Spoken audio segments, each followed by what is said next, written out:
Historical background કહી શકીએ આને આપણે, મેકિંગ ઓફ ઇન્ડિયન કોન્સ્ટિટ્યુશન કહી શકીએ આપણે આને, ભારતીય બંધારણનો ઇતિહાસ પણ આને કહી શકીએ, રાઈટ. તો ભારતીય બંધારણના ઇતિહાસને જ્યારે સમજવું છે, ભારતીય બંધારણના ઇતિહાસને સમજવું છે, તો ધ્યાનમાં રાખો કે ભારતમાં એવું નથી કે ભાઈ આપણે ભણીશું કે બ્રિટિશ શાસનથી જ ભારતમાં આ બંધારણની ક્યાંક શરૂઆત થાય છે. એના પહેલા પણ આપણને ક્યાંક ને ક્યાંક રાજ્ય વ્યવસ્થાને ચલાવવા માટેના કાયદાઓ તો જોવા મળતા જ હતા, પરંતુ સમગ્ર એક દેશ માટે સુવ્યવસ્થિત રીતે કાયદાનો સંગ્રહ, બરાબર, તો એ દિશામાં આખી જે પ્રોસેસ જે છે એની શરૂઆત, બરાબર, એની ગતિવિધિઓની શરૂઆત જે છે ને એ ક્યાંક કંપનીના શાસનથી શરૂ થાય છે. એટલા માટે આપણે આ જે ટોપિક છે એને સમજવા માટે કંપનીના શાસનથી લઈ અને આઝાદી સુધીની આપણી જે સફર છે ત્યાં સુધી કઈ કઈ ઘટનાઓ, કયા કયા પરિબળો જે છે કે જે આપણને ભારતીય બંધારણની નિર્માણ તરફ લઈ જાય છે, તો એની ઉપર વાત કરવાના છે મિત્રો. તો એને સમજવા માટે બંધારણના ઉદ્ભવ અને વિકાસને સમજવા માટે મુખ્યત્વે આપણે ઘટનાક્રમ જે છે ને એને બે વિભાગોની અંદર વિભાજિત કરીશું.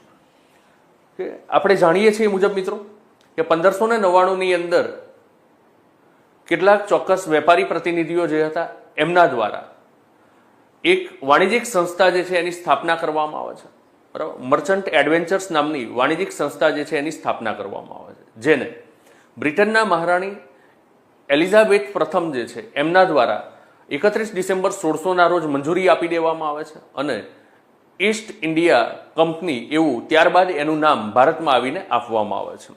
એટલે આ રીતે એના વેપાર કરવાના ઉદ્દેશથી કંપનીની એક સ્થાપના થઈ હોય છે અને ભારતની અંદર એ આવે છે અને ભારતની અંદર સુરતમાં વેપારી મથકની એ સ્થાપના પણ કરે છે અને એ બ્રિટિશ ઈસ્ટ ઇન્ડિયા કંપની તરીકે ઓળખાય છે. એટલે કે પ્રારંભિક ઉદ્દેશ એનો શું હતો? તો પ્રારંભિક ઉદ્દેશ ભારતની અંદર માત્ર ને માત્ર વાણિજ્યિક હતો. એના સિવાય કંપનીનો બીજો કોઈ ઉદ્દેશ નહોતો જોવા મળતો ભારતની અંદર. પણ ધીમે ધીમે ધીમે ધીમે ભારતની અંદર આપણે કહી શકીએ કે ભારત જે છે એ દેશી રજવાડાઓની અંદર વિભાજિત હતું અને સત્તા પ્રાપ્તિની લાલસા જે છે એ અંદરો અંદર ખૂબ જ તીવ્ર હરીફાઈનું સ્વરૂપ ધારણ કરી ચૂકી હતી, જેથી કરીને જે પણ દેશી રજવાડાઓ હતા એ જેમની જોડે સત્તા હતી, શક્તિ હતી, તો એમને વધુ શક્તિ અને સત્તા પ્રાપ્ત કરવાની લાલસા જાગે છે, જેથી કરીને એ આજુબાજુના વિસ્તારો ઉપર આક્રમણ કરે છે અને એને પડાવવાના પ્રયત્નો કરે છે, રાઈટ. તો અહીંયા આગળ જે છે એ આ ફૂટ નીતિ ભારતની અંદર દેશી રજવાડાઓમાં જે હતી, બરાબર, તો એ જોવા મળે છે અંગ્રેજોને. એટલે અંગ્રેજો પણ ધીમે ધીમે ભારતના રાજકારણમાં આવવા માટે પ્રેરાય છે, બરાબર. કેટલીક મહત્વની ઘટનાઓ છે કે દાખલા તરીકે વાત કરીએ આપણે કે 1757ના પ્લાસીનું યુદ્ધ છે, 1764ની બક્સરની લડાઈ છે. તો આ બે પ્રમુખ ઘટનાઓ એવી હતી કે જેણે એક વાણિજ્યિક હેતુથી સ્થપાયેલી કંપનીને ભારતમાં રાજકીય ભાવિના દ્વાર ખોલી આપ્યા મિત્રો, રાઈટ.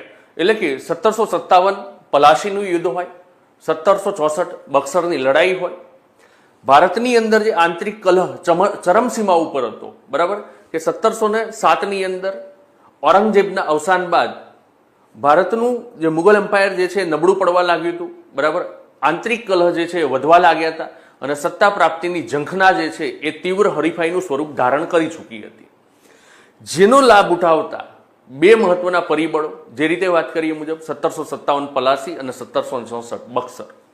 તો આ જે છે એ રાજકીય ભાવિના દ્વાર ખોલી આપે છે કોને? બ્રિટિશ ઈસ્ટ ઇન્ડિયા કંપનીને. એટલે કે બ્રિટિશ ઈસ્ટ ઇન્ડિયા કંપની હવે ભારતના શાસનની અંદર પણ પગ પેસારો કરશે અને જ્યારથી એ ભારતના શાસનમાં પગ પેસારો કરે છે ત્યારથી ભારતીય બંધારણના વિકાસની ઘટનાક્રમની ક્યાંક ક્રમબદ્ધ શરૂઆત થઈ જાય છે, રાઈટ. અને એના ફળ સ્વરૂપે આપણે જોઈએ તો કેબિનેટ મિશન યોજના હેઠળ એક બંધારણ સભા આપણી ભારતીય લોકોની બનેલી મળી જાય છે અને છેવટે આપણને ભારતના લોકો દ્વારા બનાવેલું, ભારતની બંધારણ સભા દ્વારા બનાવેલું બંધારણ આપણને પ્રાપ્ત થઈ જાય છે. એટલે આ આખો જે ઘટનાક્રમ છે કે ભાઈ 1764 બક્સરની લડાઈ બાદ જે રીતે રાજકીય પ્રવૃત્તિઓમાં પ્રવૃત્ત થાય છે અને રાજકીય અધિકારો પ્રાપ્ત કરે છે કંપની, ત્યારથી લઈ અને બંધારણ સભાના ગઠન સુધીની આપણી જે સફર છે એ સફરને આપણે કહીશું બંધારણના વિકાસની ગાથા. આ જે બંધારણના વિકાસની ગાથા છે એને મેઇનલી આપણે બે મેજર પાર્ટની અંદર ડિવાઈડ કરીને ચાલીશું મિત્રો. અને એમાં કયા મેજર પાર્ટ છે તો એની અંદર એક લઈશું આપણે કે કંપનીનું શાસન, the company rule.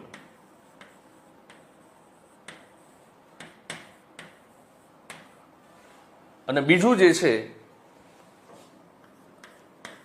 The crown rule, તાજનું શાસન, તાજનું શાસન જેને આપણે 1858 થી લઈ 1947 સુધી ના સમયગાળામાં કન્સિડર કરીશું. અને કંપનીનું જે રૂલ છે તો કંપની ભારતમાં આપણે જાણીએ છીએ મુજબ કે ભાઈ 1608 ની અંદર આવી જાય છે, બરાબર. 1613 ની અંદર વેપારી મથકની સ્થાપના પણ કરી દે છે, પણ એનો એ વખતનો ઉદ્દેશ જે હતો ને એ મિત્રો માત્ર વાણિજ્યિક હતો. એટલે વાણિજ્યિક ઉદ્દેશ છે ત્યારે બંધારણની વિકાસ ગાથામાં એક પણ ઘટના આપણને નહીં મળે. જેવું એ પ્રવેશ છે એનો વાણિજ્યિક હેતુ જે છે એ રાજકીય હેતુમાં પરિણમશે, બદલાય છે અને ત્યારબાદ આપણને વિકાસ ગાથાની ઘટનાઓ ક્રમિક રીતે મળશે, રાઈટ. તો ધ કંપની રૂલની અંદર આપણે જોઈશું 1773 થી લઈ અને 1858 સુધી. તો કંપની શાસન અને તાજના શાસનમાં આપણે જે ઘટનાઓ છે, મહત્વની ઘટનાઓ છે, અહીંયા આગળ લગભગ હું માનું છું 8 ઘટનાઓનો આપણે અભ્યાસ કરીશું, બરાબર. અને એ જે ઘટનાઓ છે શું છે તો એ ભારતીય બંધારણ માટે, ભારતીય બંધારણ ઘડવાની દિશામાં થયેલા પ્રયત્નો સ્વરૂપેના કેટલાક ચોક્કસ નિયમનો છે, કાયદાઓ છે, ધારાઓ છે, રાઈટ. તો એની અંદર શું જોગવાઈ કરવામાં આવી હતી તો એનો અભ્યાસ કરીશું. અને અહીંયા આગળ પણ કયા કયા ધારાઓ આવે છે, નિયમો આવે છે, કાયદાઓ આવે છે, રાઈટ, અધિનિયમો આવે છે, એનો આપણે અભ્યાસ કરીશું. અને એની અંદર શું જોગવાઈ કરવામાં આવી છે એની પણ આપણે ધામધૂમથી ચર્ચાઓ કરીશું મિત્રો, રાઈટ. તો સૌથી પહેલા કે જ્યારે હું સમજવાનો છું કંપનીના શાસનને, કંપનીના શાસનમાં, ત્યારે ધ્યાનમાં રાખો કે આ જે કંપનીનું શાસન છે એની ભારતમાં શરૂઆત કઈ રીતે થાય છે. તો વાત કરીએ આપણે કે ભાઈ પ્લાસીનું યુદ્ધ હોય અને બક્સરની લડાઈ હોય, પણ એમાંય બક્સરની જે લડાઈ છે 1764ની, બરાબર, ત્રિવેણી જંગ અને બીજી બાજુ બ્રિટિશ ઈસ્ટ ઇન્ડિયા કંપની હતી, બરાબર. એ એક બાજુ બંગાળનો નવાબ છે, એક બાજુ અવધના નવાબ છે અને એક બાજુ એટલે કે એ ત્રિવેણી જંગની અંદર એક પક્ષે 3 જણા હોય છે, બંગાળનો નવાબ છે, અવધનો નવાબ છે, બરાબર, અને ભારતના મુગલ સમ્રાટ શાહ આલમ દ્વિતીય. અને બીજા પક્ષે સામે છે માત્ર એક નાનકડી company British East India company, બરાબર. અને એના સેનાપતિ તરીકે હેક્ટર મુન્દ્રો હોય છે, રાઈટ. તો આ જે બક્સરની લડાઈ થાય છે એનું પરિણામ એ આવે છે, બરાબર, કે માત્ર ગણતરીના કલાકોની અંદર જ આ લડાઈ જે છે ને એનું પરિણામ આવી જાય છે.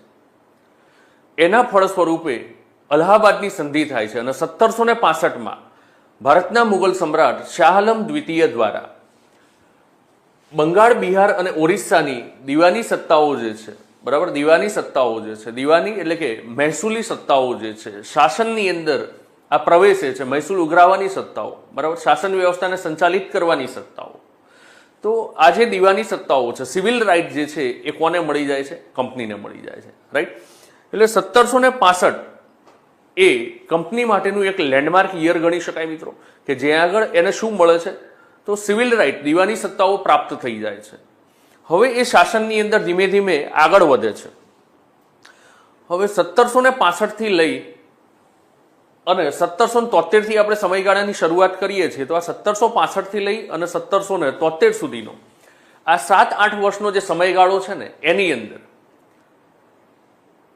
કંપની જે છે એમાં ભ્રષ્ટાચાર ચરમસીમાએ પહોંચી જાય છે મિત્રો, બરાબર. કંપનીના અધિકારીઓ જે છે એ આપખુદ બની જાય છે, કંપનીના કર્મચારીઓ જે છે એ પણ આપખુદ બની જાય છે. અને આ જે સમયગાળો જે છે ને તો 1765 થી લઈ અને વાત કરીએ તો 1793 સુધીનો જે સમયગાળો છે એ સમયગાળા દરમિયાન કંપની જે છે એ કેટલાક મોટા યુદ્ધો અને લડાઈઓ પણ કરે છે, રાઈટ. એટલે કંપની જે છે એ નાદાર થવાની પરિસ્થિતિમાં આવી હોય છે 1773 સુધી, બરાબર. 1773 સુધી કંપનીની સ્થિતિ એવી થઈ જાય છે કે ભારતમાં એની શાખ ઉપર પ્રશ્ન ઊભો થઈ જાય છે, બરાબર. કંપની નાદારીની પરિસ્થિતિમાં આવી જાય છે. એટલે બ્રિટિશ પાર્લામેન્ટ જે છે એ હવે કંપનીને નિયંત્રિત કરવાનું વિચારે છે અને એ હેતુસર 1773ની અંદર પ્રથમ વખત એક પ્રયત્ન થાય છે કે કંપનીને નિયંત્રિત કરવા માટે બ્રિટિશ સંસદીય નિયંત્રણની શરૂઆત થઈ જાય છે, રાઈટ. એટલે એ ધારો આપણને મળે છે રેગ્યુલેટિંગ એક્ટ, નિયામક ધારો 1773. આ ધારા બાદ આમાં રહેલી ખામીઓને દૂર કરવા માટે, કેટલીક ખામીઓ રહી જાય છે આ ધારાની અંદર, એને દૂર કરવા માટે એક બીજો ધારો લઈને આવે છે અને એ જે છે એને સુધારક ધારો, amending act, the act of settlement 1781 તરીકે આપણે ઓળખીએ છીએ. ત્યારબાદ ત્રીજો ધારો જે છે એ પિટ્સ ઇન્ડિયા એક્ટ 1784. ચોથો એક્ટ જે છે એ પાછો એક પુનઃ સુધારા ધારો 1786 ની અંદર આપણને જોવા મળશે. ત્યારબાદ નંબર 5 સનદી ધારો એટલે કે ચાર્ટર એક્ટ, સનદી ધારો 1793 ની અંદર આપણને જોવા મળશે. ત્યારબાદ સનદી ધારો પુનઃ એકવાર 1813, સનદી ધારો 1833 અને છેલ્લો સનદી ધારો જે છે એ છે સનદી ધારો 1853, રાઈટ. તો આજે 4 સનદી ધારાઓ છે, બરાબર. શાહી પરવાના ધારા તરીકે પણ આપણે એને ઓળખીએ છીએ, બરાબર. ચાર્ટર એક્ટ તરીકે આપણે જેને ઓળખીએ છીએ. તો ધ્યાનમાં લેજો મિત્રો કે દર 20 વર્ષે આવેલા છે. 93 ની અંદર છે, 13 ની અંદર છે, 33 ની અંદર છે અને 53 ની અંદર છે. એટલે કે કંપનીની જે બ્રિટિશ સંસદ દ્વારા અથવા તો બ્રિટિશ ક્રાઉન દ્વારા જે પરવાનો 20 વર્ષ માટે આપવામાં આવતો હતો એને એક્સટેન્ડ કરવામાં આવેલું છે. જુઓ 1773માં આને રેગ્યુલેટ કરી લીધું કંપનીને અને કંપનીને ક્યાંક મર્યાદિત અને નિયંત્રિત પણ કરવામાં આવી 1773માં. એના 20 વર્ષ બાદ તરત 1793માં શું કરવામાં આવે છે? પુનઃ એક ચાર્ટર પ્રસિદ્ધ કરવામાં આવે છે. શાહી પરવાનો છે કે ભાઈ કંપનીને હવે ભારતની અંદર કઈ રીતે આગળ વધવાનું છે, બરાબર. એની રણનીતિ અને નીતિ નિયમો શું છે, એની અંદર સુધારા શું છે અને કેટલા વર્ષ માટે એને પુનઃ પાછી પરવાનગી આપવામાં આવે છે અને કયા કયા અધિકારો આપવામાં આવે છે. તો એ દર 20 વર્ષે જે છે એ પરવાના સ્વરૂપે એક્સટેન્ડ કરવામાં આવતું હતું, બરાબર. છેલ્લે સનદી ધારો 1853, તો એ અંતિમ સનદી ધારો છે કે જ્યાં આગળ 20 વર્ષ માટેની પરવાનગી નથી આપી બ્રિટિશ પાર્લામેન્ટે, બ્રિટિશ ક્રાઉન જે છે એણે ત્યાં આગળ સ્પષ્ટ કર્યું હતું કે ભાઈ બ્રિટિશ ક્રાઉન પાર્લામેન્ટ જે છે એની મરજી સુધી આ જે છે કંપની એ ભારતની અંદર કાર્યોને સંચાલિત કરશે. કેવા પ્રકારના કાર્યોને સંચાલિત કરશે તો વાત કરવાના છીએ અંદર, જ્યારે ઊંડાણમાં જઈશું ત્યારે, બરાબર. તો કાર્યોને સંચાલિત કરશે અર્થાત કે બ્રિટિશ સંસદની મરજી સુધી હવે કંપની ભારતની અંદર રહેશે. એટલે ત્યાં આગળ નક્કી થઈ જાય છે કે હવે સનદી ધારો જે છે 20 વર્ષની પરવાનગી નથી આપતો, એટલે કે આવનાર સમયમાં કંપનીનું શાસન ભારતમાંથી શું થઈ જાય છે? સમાપ્ત થઈ જાય છે. અને એમાંથી એક પરિબળ પણ, ઘટના પણ બની જાય છે મિત્રો, રાઈટ. કે 1857નો જે વિદ્રોહ જે છે, બરાબર, 1857નો વિપ્લવ જે આપણે કહીએ છીએ, બરાબર, મ્યુટિની જે છે, બરાબર, કે સિપાહી વિદ્રોહ આપણે જેને કહીએ છીએ, તો એ ક્યાંક ને ક્યાંક સત્તાનો તખ્તો પલટવામાં એક મહત્વની ભૂમિકાની અંદર હોય છે, બરાબર. એના પહેલા પણ ક્યાંક આપણે જોઈએ તો ભારતના લોકોની માગણી પણ હોય છે, જેથી કરીને બ્રિટિશ ક્રાઉન જે છે, બ્રિટિશ સંસદ જે છે એ છેવટે કંપનીના શાસનનો પણ ભારતમાંથી શું કરી દે છે? અંત કરી દે છે, રાઈટ. તો અહીં આગળ મેં માત્ર તમને રૂપરેખા આપી કે ભાઈ કંપનીના શાસનની અંદર 1773 થી આપણે આ ઘટનાક્રમની શરૂઆત કરીએ છીએ, જેને આપણે 1858 સુધી લઈ જવાના છીએ, બરાબર. પણ એમાં છેલ્લો જે ધારો છે એ આપણે 1853નો અભ્યાસ કરીશું, રાઈટ. હવે પ્રિલિમ પરીક્ષાના સંદર્ભે જ્યારે હું વાત કરું છું મિત્રો, ત્યારે પ્રિલિમ પરીક્ષાના સંદર્ભે તમારે એ ધ્યાન રાખવાનું છે કે આ દરેક ધારાની અંદરથી ફેક્ટ શું નીકળે એવા છે, તથ્યાત્મક બાબતો શું છે, રાઈટ? તો એને આપણે પ્રિલિમના સંદર્ભે પકડવાની છે. જ્યારે આ જે ધારાઓ છે એ બંધારણ વિકાસમાં કઈ રીતે ભૂમિકામાં છે, તો એની ઉપરની જે આપણી આખી એ ચર્ચાઓ જે છે, આપણો જે અભ્યાસ જે છે, બરાબર, તો એ જે છે આપણી મુખ્ય પરીક્ષાઓની અંદર આપણને કામ લાગવાનું છે, રાઈટ? તો તથ્યાત્મક અને વિધાનાત્મક આ બંને બાબતો, ફેક્ચ્યુઅલ ડેટા વત્તા કન્સેપ્ચ્યુઅલ બાબતો જે છે એને આપણે જ્યારે સાથે લઈને ચાલીએ છીએ ત્યારે પ્રી વત્તા મેઇન્સ બંનેનો અભ્યાસ એક સાથે આપણે કરીએ છીએ એવું કહી શકાય મિત્રો, રાઈટ? તો અહીંયા આગળ આપણે હવે કંપનીના શાસનની અંદર જે ઘટનાઓ બની છે એ ઘટનાઓ કે જે ધારા સ્વરૂપે છે, રાઈટ, એને ધામધૂમથી સમજવાના મિત્રો પ્રયત્નો કરીશું અને એની અંદર આપણે એક ધારાના ઊંડાણમાં જઈ અને શું શું જોગવાઈઓ કરવામાં આવેલી છે એને આપણે સમજીશું. હવે મિત્રો આપણે આપણી પ્રથમ બંધારણીય વિકાસની ગાથામાં પ્રથમ જે ધારો છે, પ્રથમ જે ઘટના છે એની તરફ આપણે આગળ વધીએ. તો એ છે આપણું નિયામક ધારો, રેગ્યુલેટિંગ એક્ટ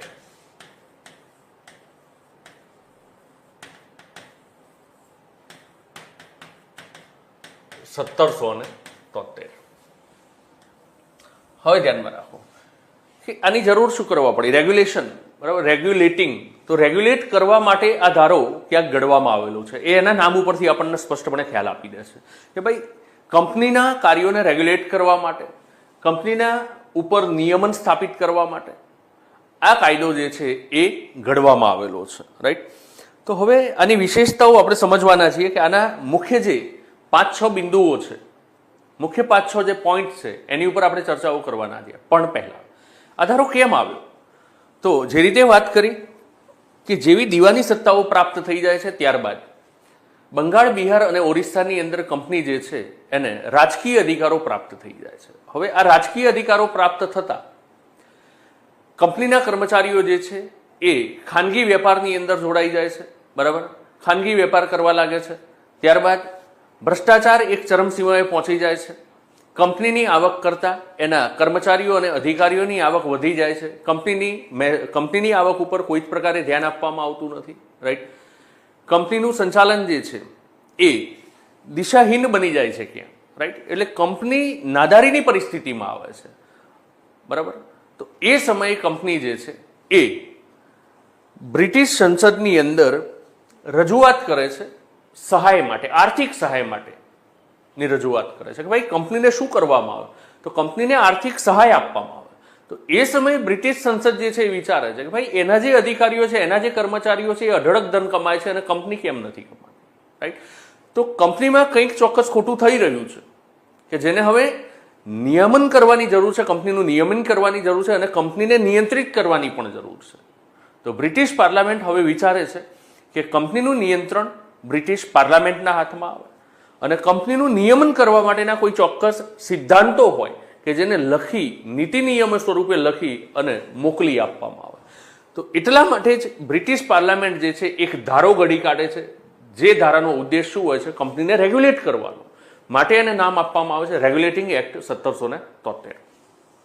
પ્રમુખ બિંદુની વાત કરીએ મિત્રો, તો આની અંદર નંબર 1 કે આજે આપણો પહેલો ધારો છે એની અંદર પ્રમુખ બિંદુની અંદર શું છે? તો નંબર 1 સૌથી પહેલા કંપનીને રેગ્યુલેટ કરવા માટેનો એક લેખિત દસ્તાવેજ છે કે જેમાં રાજ્ય વ્યવસ્થા કઈ રીતે ચલાવવાની છે કંપનીએ, તો એના નીતિ નિયમોને સ્પષ્ટપણે લખીને મોકલી આપવામાં આવે છે. તો આને શું કહીશું મિત્રો આપણે? કે આ ભારતમાં કંપની માટેનું પ્રથમ એક લેખિત બંધારણ હતું જે ભારતની અંદર હતું. તો આ પ્રથમ લેખિત બંધારણ હતું ભારતના સંદર્ભે, બરાબર, કે ભારતની રાજ્ય વ્યવસ્થા છે માટે પ્રથમ લેખિત બંધારણ છે. મિત્રો ધ્યાનમાં રાખજો કે રેગ્યુલેટિંગ એક્ટ એ ભારત માટેનું એક પ્રથમ લેખિત બંધારણ કે જે કોઈ ચોક્કસ વિસ્તારોના શાસન વ્યવસ્થા અને વહીવટને સુનિશ્ચિત કરવા હેતુ લખાયેલું હતું. નંબર 2, આની અંદર શું કરવામાં આવે છે? તો બ્રિટિશ પાર્લામેન્ટ જે છે એ કંપનીને નિયંત્રિત કરવાના અને કંપનીને નિયમિત કરવાના હેતુથી આ ધારો જે છે એ ઘડીને મોકલી આપે છે. માટે કહી શકાય કે કંપની પર કંપની પર બ્રિટિશ પાર્લામેન્ટનું, બ્રિટિશ સંસદનું નિયંત્રણ શરૂ થયું. નિયંત્રણ શરૂ થયું. ધ્યાનમાં રાખજો કે કંપની ઉપર બ્રિટિશ પાર્લામેન્ટનું હવે શું થઈ જાય છે? નિયંત્રણ શરૂ થઈ જાય છે. રાઈટ. હવે નિયંત્રણ કઈ રીતે શરૂ થાય છે? તો અહીંયા આગળ જે છે એ કંપની હવે શું કરે છે, બ્રિટિશ પાર્લામેન્ટ શું કરે છે? તો વહીવટમાં કેન્દ્રીયકરણની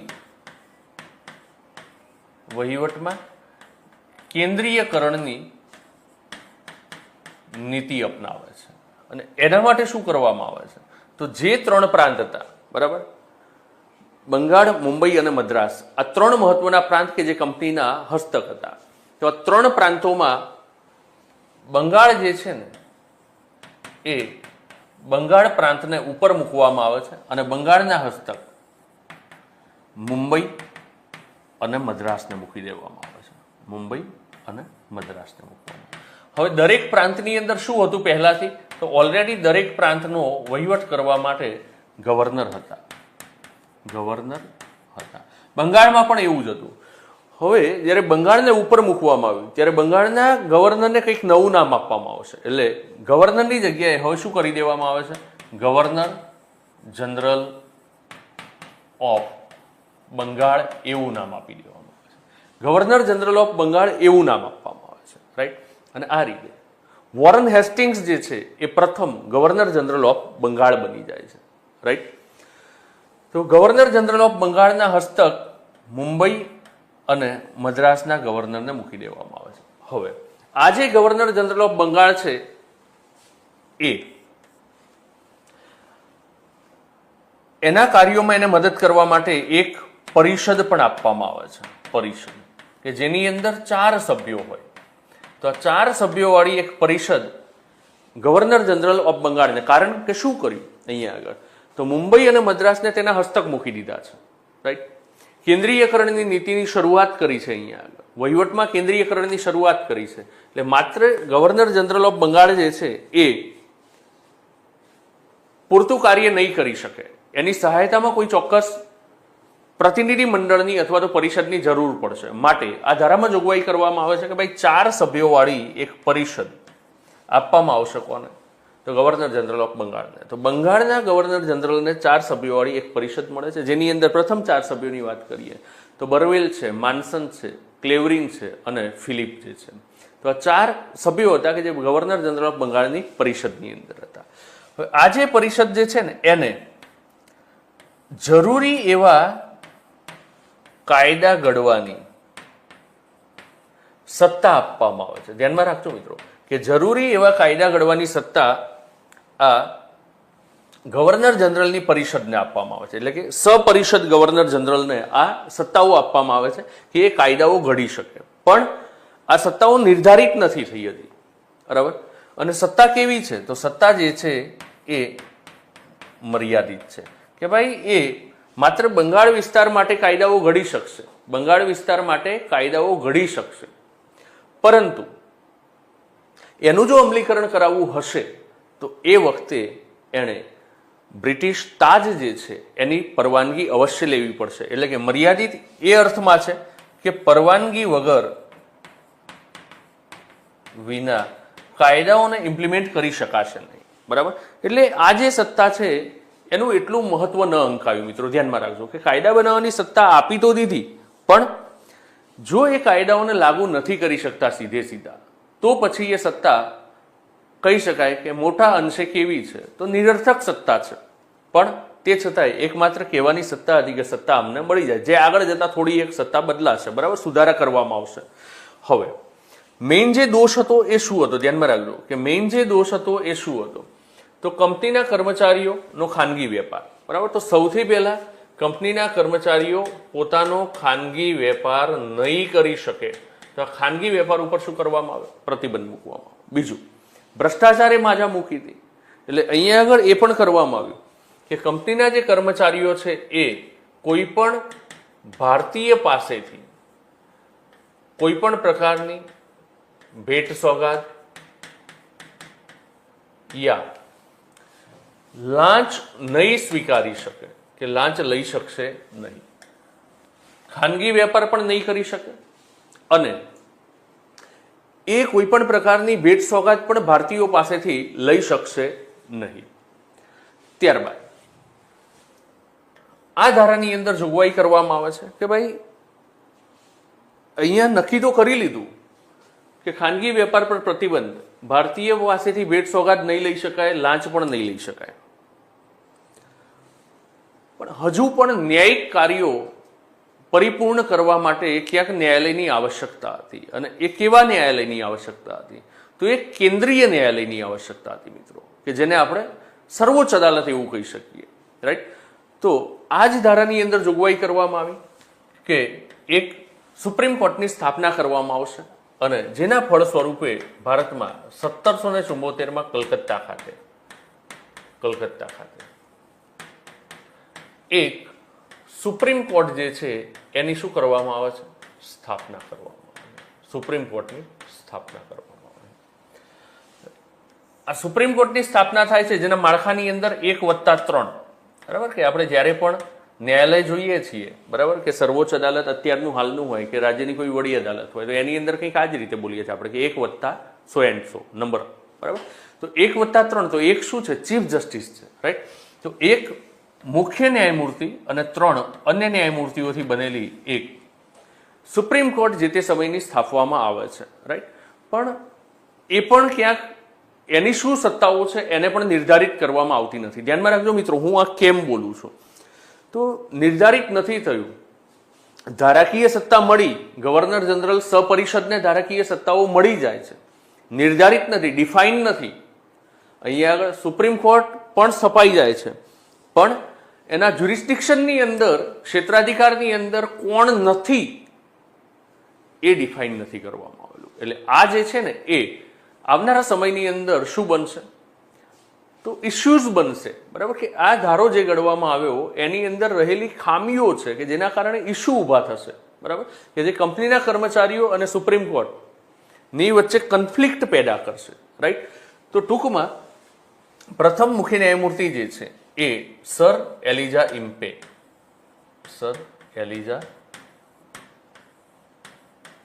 હતા. બરાબર.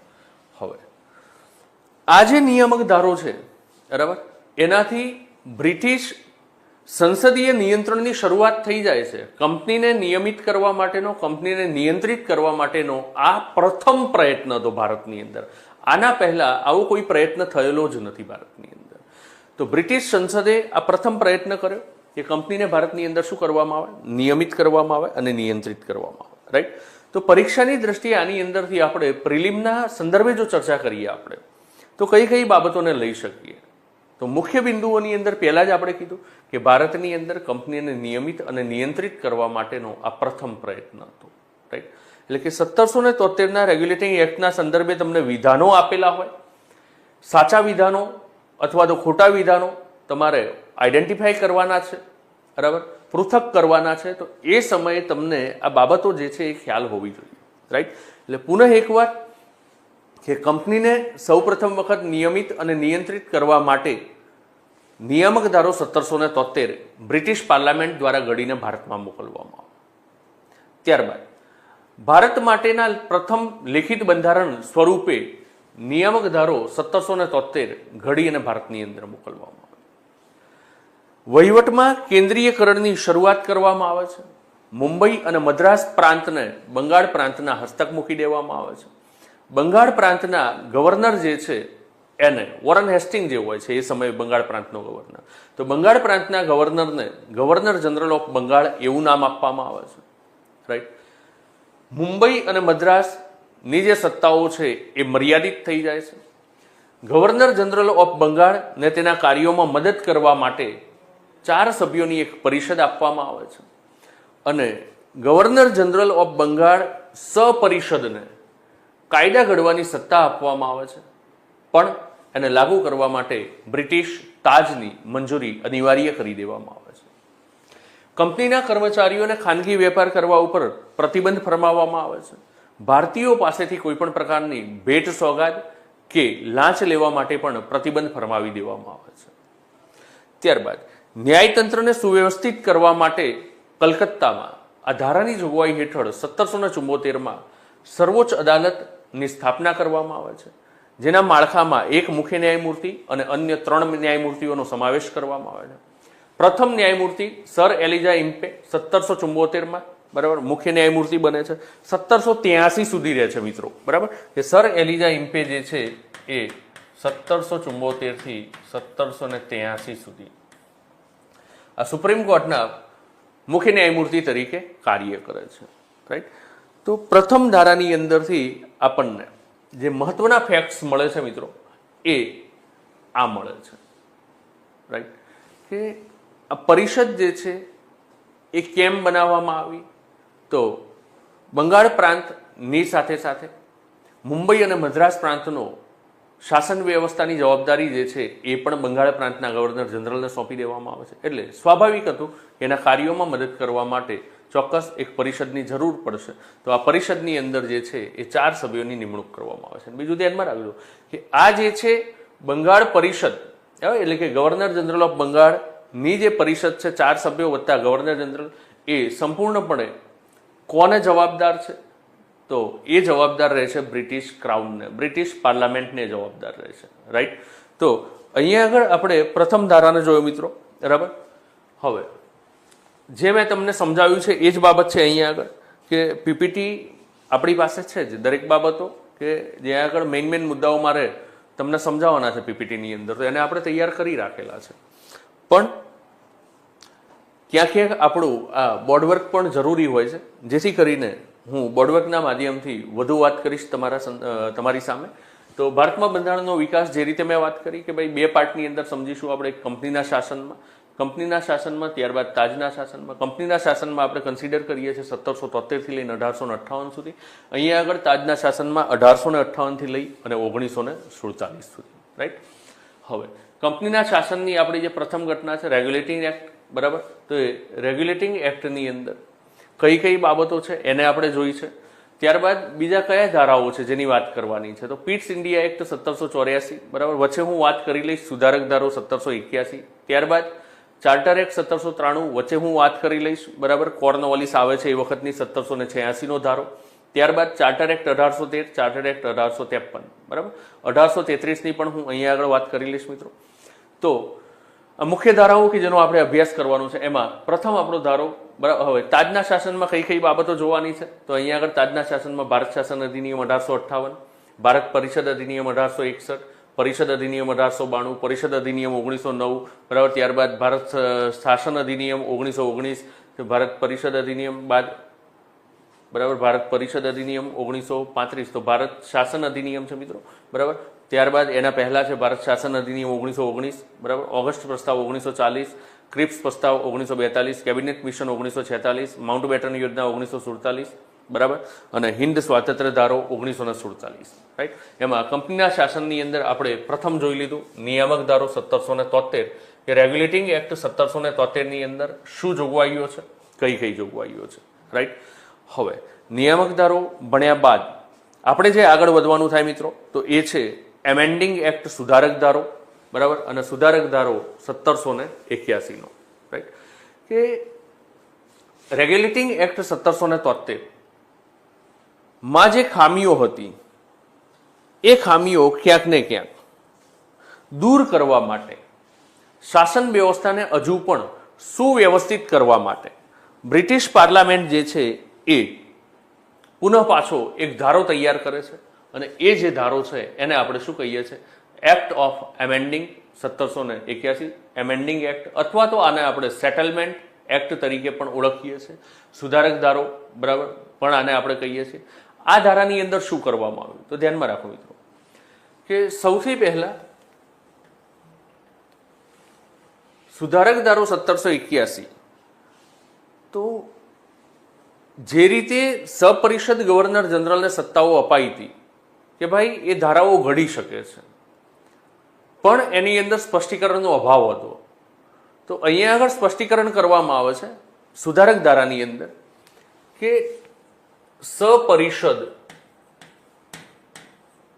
સપરિષદ ગવર્નર જનરલ ઓફ બંગાળ એ મુંબઈ અને મદ્રાસ પ્રાંત માટે પણ, એટલે કે બંગાળ, મુંબઈ અને મદ્રાસ આ ત્રણ પ્રાંતો માટે શું કરી શકશે? ધારાઓ ઘડી શકશે. ધ્યાનમાં રાખજો કે મુંબઈ, મદ્રાસ અને બંગાળ આ ત્રણ પ્રાંતો માટે સપરિષદ ગવર્નર જનરલ જે બંગાળ છે, એટલે કે બંગાળના ગવર્નર જનરલની જે પરિષદ જે છે ને એ મુંબઈ, મદ્રાસ અને બંગાળ માટે પણ ધારાઓ ઘડી શકશે. રાઈટ. શક્તિને વિસ્તારવામાં આવી, ધારાકીય સત્તા જે છે એને શું કરી દેવામાં આવે છે? વિસ્તારવામાં આવે છે. રાઈટ. ત્યારબાદ નંબર 2, બીજી એક બાબત કે ભાઈ કંપનીના કર્મચારીઓ જ્યારે કંપનીના અધિકારી તરીકે, કર્મચારી તરીકે અધિકારિક રૂપથી જ્યારે એ કાર્ય કરે છે ત્યારે એમને સુપ્રીમ કોર્ટના કાર્યક્ષેત્રમાંથી, એટલે કે સુપ્રીમ કોર્ટના જ્યુરિસ્ડિક્શનમાંથી બાકાત રાખવામાં આવે. રાઈટ. તો આ જોગવાઈ પણ કરવામાં આવે છે. ક્યાં આગળ? તો અહીંયા આગળ જ કરવામાં આવે છે કે કંપનીના અધિકારત્વ હેઠળ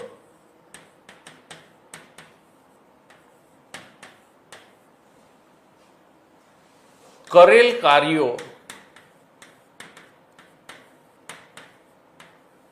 ની સમીક્ષા, કરેલ કાર્યોની સમીક્ષા એ સુપ્રીમ કોર્ટના સત્તા ક્ષેત્રની અંદરથી, જ્યુરિસ્ડિક્શનની અંદરથી, સત્તાધિકારની અંદરથી બાકાત કરવામાં આવે છે. ભાઈ કંપનીના અધિકારત્વ હેઠળ કરેલા કાર્યોની સમીક્ષા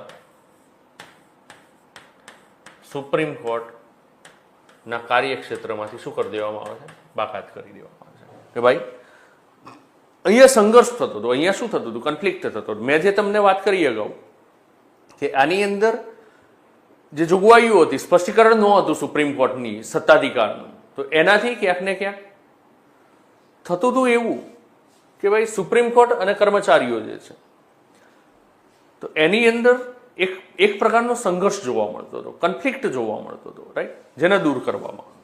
ત્યારબાદ સાથે સાથે સપરિષદ ગવર્નર જનરલ બંગાળને પણ સુપ્રીમ કોર્ટના ક્ષેત્રાધિકારમાંથી શું કરી દેવામાં આવે છે?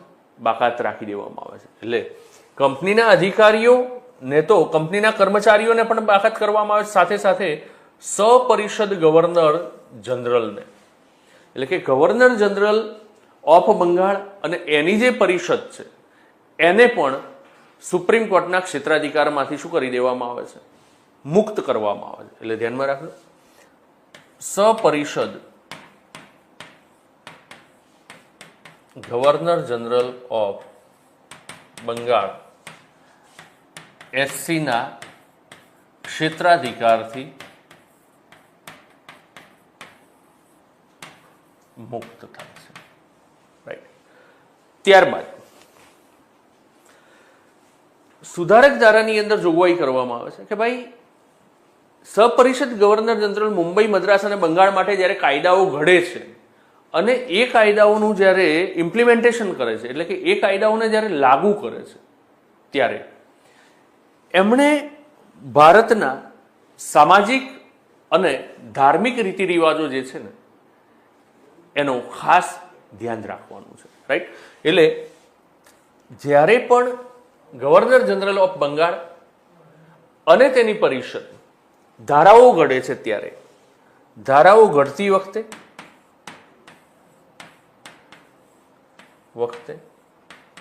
અને એ ધારાઓનું ક્રિયાન્વયન કરતી વખતે બહુ જ મહત્વની જોગવાઈ છે મિત્રો. બરાબર કે બહુ જ મહત્વની જોગવાઈ આપણને જોવા મળશે કે ધારા ઘડતી વખતે અને ક્રિયાન્વયન કરતી વખતે ભારતીય સામાજિક અને ધાર્મિક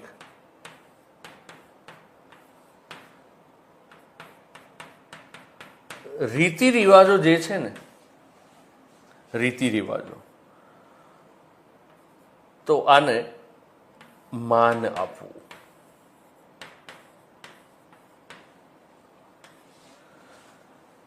કોઈ પણ વ્યક્તિ અથવા ભારતીય સમાજની અંદર કોઈ ધર્મની અંદર રહેલા રીતિ રિવાજોનું સહેજ પણ કોઈ પણ પ્રકારે ઉલ્લંઘન ન થાય, બરાબર. કોઈ પણ સામાજિક કે ધાર્મિક રીતિ રિવાજનું અપમાન ન થાય એ રીતે શું કરવાના છે? ધારાઓ ઘડવાના છે. વત્તા સાથે સાથે ધારાઓનું ક્રિયાન્વયન કરતી વખતે પણ ચોક્કસપણે આ તમામ બાબતો જે છે એને શું કરવાની છે? ધ્યાને લેવાની છે. ત્યારબાદ અહીંયા આગળ કે ભાઈ આ જે ધારો છે, સુધારક ધારો જે છે 1781નો, એ સુધારક ધારો મોકલવામાં આવે છે ઘડીને કે 1773ના ધારાની અંદર જે ખામીઓ હતી એ જે ટૂંક સમયમાં જોવા મળી છે, બરાબર, એ કહી શકાય કે આ 8 વર્ષના સમયગાળામાં જે જોવા મળી છે એને દૂર કરતી આ જોગવાઈઓ જે છે, સુધારા કરતી જોગવાઈઓ જે છે એ એક ધારાના માધ્યમથી જ ઘડીને ભારતની અંદર મોકલી આપવામાં આવે છે. હવે ત્યારબાદ આ પ્રક્રિયાને આગળ વધારીશું આપણે કે ભાઈ 2 ધારા આપણે જોયા, નિયામક ધારો 1773 અને એમેન્ડિંગ એક્ટ 1781.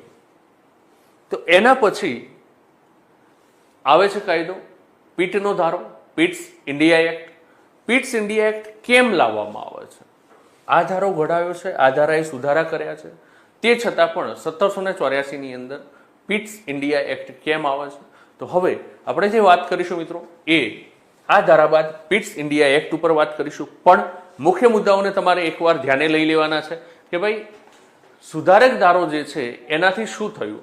તો સપરિષદ ગવર્નર જનરલ જે છે, સપરિષદ ગવર્નર જનરલ જે છે એને બંગાળ, મુંબઈ, મદ્રાસ ના સંદર્ભે કાયદા ઘડવાની સત્તા આપી દેવામાં આવે છે, બરાબર. ત્યારબાદ ગવર્નર જનરલ ઓફ બંગાળ અને એની જે પરિષદ છે એ અને સુપ્રીમ કોર્ટના ક્ષેત્રાધિકારનું શું કરવામાં આવે છે? સીમાંકન કરી દેવામાં આવે છે, રાઈટ. સીમાંકન ઇન ધ સેન્સ કે નક્કી કરી લેવામાં આવે છે. તો ત્યાં આગળ નક્કી થઈ જાય છે કે ભાઈ સપરિષદ ગવર્નર જનરલ બંગાળ જે છે ને એ સુપ્રીમ કોર્ટના ક્ષેત્રાધિકારથી મુક્ત થાય છે. એટલે કે હવે એને ઉત્તરદાયી કે એને જવાબદેહી રહેશે નહીં. સાથે સાથે કે કંપનીના જે કર્મચારીઓ છે એ જ્યારે કંપનીના અધિકારત્વ હેઠળ કાર્ય કરતા હોય ત્યારે, ખાનગી નહીં, જ્યારે પણ એ કંપનીના અધિકારત્વ હેઠળ કાર્ય કરે છે ત્યારે એ પણ સુપ્રીમ કોર્ટના ક્ષેત્રાધિકારથી શું રહેશે? બાકાત રહેશે. એટલે એમના કરેલા કાર્યોની પણ સુનાવણી સુપ્રીમ કોર્ટ કરી શકશે નહીં. એને લઈને કોઈ ઉપસ્થિત થયેલા પ્રશ્નો ના સંદર્ભે સુનાવણી કલકત્તા સુપ્રીમ કોર્ટ કરી શકશે નહીં. ત્યારબાદ ધારા ઘડતી વખતે અને ધારાઓને ક્રિયાન્વયન કરાવતી વખતે ભારતીય સામાજિક અને ધાર્મિક રીતિ રિવાજો જે છે એને પ્રાધાન્ય આપવાનું રહેશે, એટલે કે એને માન આપવાનું રહેશે, રાઈટ. સાથે સાથે ધ્યાનમાં એક બાબત એ રાખજો કે ભાઈ કરની બાબતોને પણ, બરાબર, મહેસૂલી બાબતો જે છે ને, મહેસૂલી બાબતો, તો મહેસૂલી બાબતોને પણ સુપ્રીમ કોર્ટના ક્ષેત્રાધિકારથી મુક્ત કરવામાં આવે છે, રાઈટ. એક બાબત અહીંયા નોંધી લેજો જ, બરાબર, મહેસૂલી બાબતો.